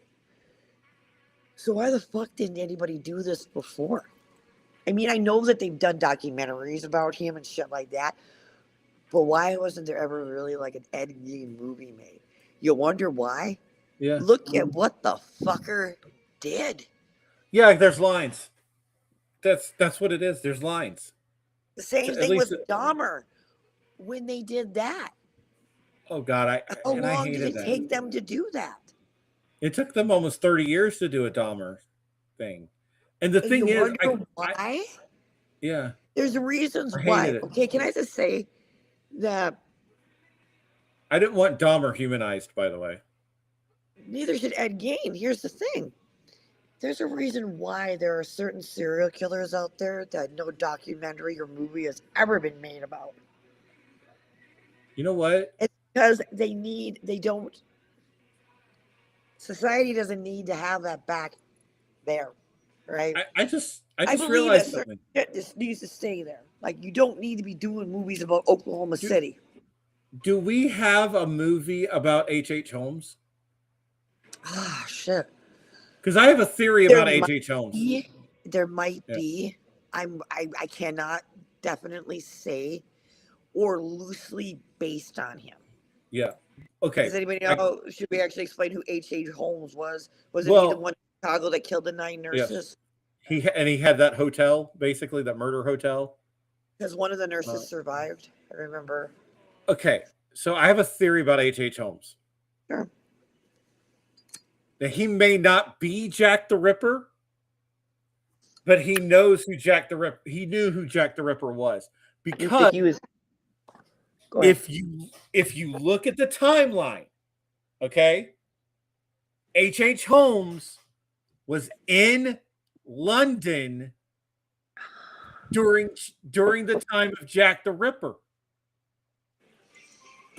And what was he doing in London? He was selling skeletons to universities. That was his main source of income, was selling skeletons to universities. They didn't realize until later that he was actually killing people and cleaning their bones up and selling that to universities. I did not know that. Yes. That was one of his main jobs. And the timeline, if you want to go down the route that H.H. Holmes is Jack the Ripper, the timelines match. Because it's not that much of a coincidence that Jack the Ripper stopped, and then a week later he's back in Chicago. Yeah. Well, here's another idea that H.H. Holmes was inspired by Jack the Ripper, and maybe they knew each other. That's what I'm thinking. Like, he's not Jack the Ripper. Maybe Jack the Ripper actually provided him the bodies to clean. It's very possible. I mean, I'm just going there too. I think Jack the Ripper could be American. Well, yeah, that's a very good possibility. And the other thing is that serial killers, there are ones that do not fit any MO. And maybe good old Jackie boy there went, I'm done. I'm fulfilled. I don't need to do this anymore because that whatever I needed satiated in me is now done. There's that other possibility with that. I mean, there are so many theories about Jack the Ripper himself, that why did all of a sudden the murder stop? And there's theories that something may have happened to him. He may have died, or maybe he got bored with it. Because yes, when there are some serial killers out there, especially if they're more on the sociopathic lean, when they're done, they're done. Yes. When they've got their fill, it's over. Yeah. When they've got their fill, they've gotten their thrill here, they're done. Well, I think that's what happened. Probably one of the worst, actually, serial killers. I watched a documentary about this. Was the one in Russia. He was killing kids. Oh, shit. That motherfucker. And it's because it was during the Soviet Union times. That's what made it really because they kept everything hush hush because of that. Yeah, and he was, whoa. Once again, was- not for the light of heart. Don't. Please, for anything that we have talked about tonight with any of like these movies or TV shows, if you have any unresolved trauma or if this shit is triggering Yeah. to you, do not enter. Don't do it. I'm Yeah. warning you now. This shit is heavy. Well- It's tough. And even like for somebody who has survived, childhood sexual abuse and that, it's Do you, people will be like, why the fuck are you watching this shit? And like do for you- one, yeah. in a way it was like, I don't know, maybe It's cathartic. education. Yeah. For me, it's education. Yeah, and it's also understanding that this shit happens beyond our borders. Yeah. Okay. Do you know who Paul Orzagao is? I'm not familiar, no. He was a serial killer in Germany who actually Oh was. my god, is he the one that actually sat there and did that advertisement about eating somebody's penis? Or No. eating No, Okay, this was one of the few times that the Nazi party actually had to take out one of their own. Oh, really? Yeah. This guy, get this, he was convicted on 8 murders, Whew. 6 attempted murders, and 31 counts of SA. Oh, Jesus, really? Yes. Jesus Christ. And With men and women? just women. Oh, so he was, yeah, okay. But yeah, he was actually executed by the Nazi party. Really? And yeah, I don't think he was in the SS. I think he was in the SA. Oh, okay. No, he wasn't. Okay, I'm sorry. He was in the SS. Jesus Christ, wow. Holy shit. Okay, that was way before what I was talking about with a movie that I watched about a real story about, I think it was in Germany. Yeah. You think I know? You know what I'm talking about. Okay. Yeah. I know exactly what that story is where about. A cannibal. Yeah. Yeah, and he asked him to actually eat him because Put him in a bath. If I remember right, he put him in the bathtub.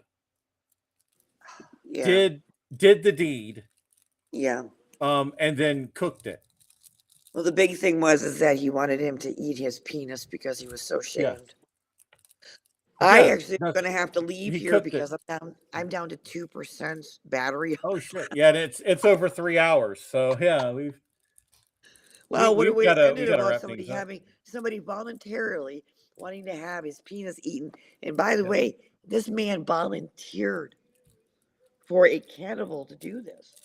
And unfortunately, the man who did this because was charged with murder and cannibalism in Germany. Even though the guy elected, look it up. It is like the most fucked up, fascinating case, I guess. It's like, whoa! I watched some weird shit. I still do, actually. So, but yes, my battery is about to fucking die. Yeah, I gotta get out of here anyways because there's somebody I want to talk to on the phone. Oh shit! Well, Johnny's got a date. Oh, maybe. Well, maybe about it, motherfucker. I know what that's code for. What the hell? Told you I have a very, very long hit list. Yeah.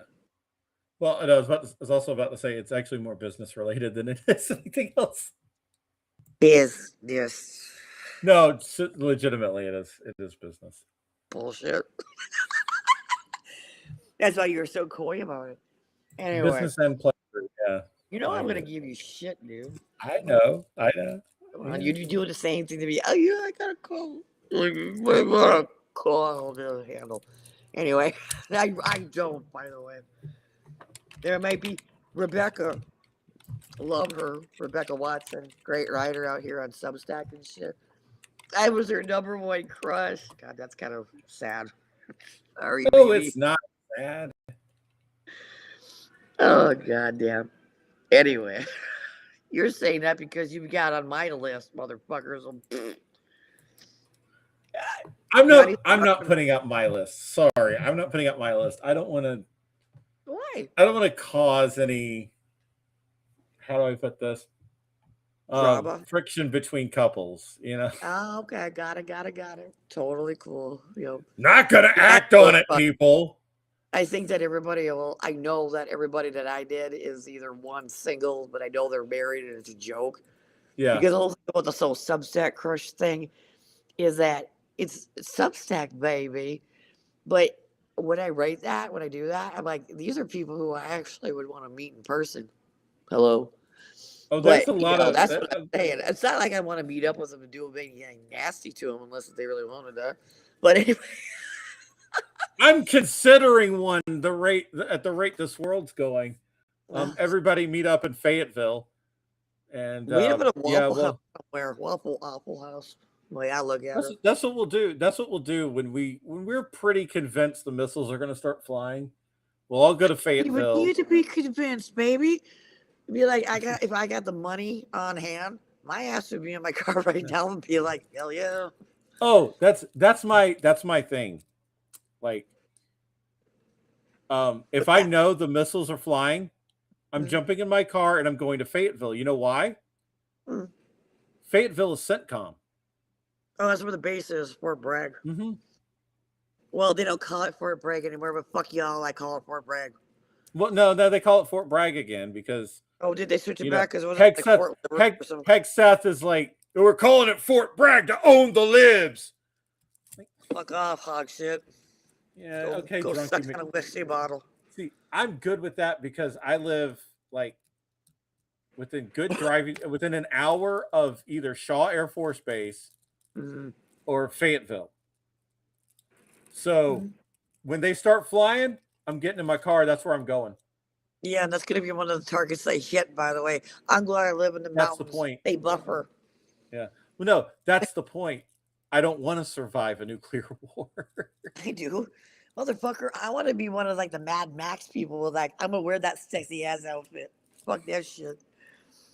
That's a reason for me to be like a warlord. Now I'm going to be a war lady or a warlord or a war person. Yeah. Well, that's a reason for me to lose like 50 pounds and like gain like 20 pounds of muscle.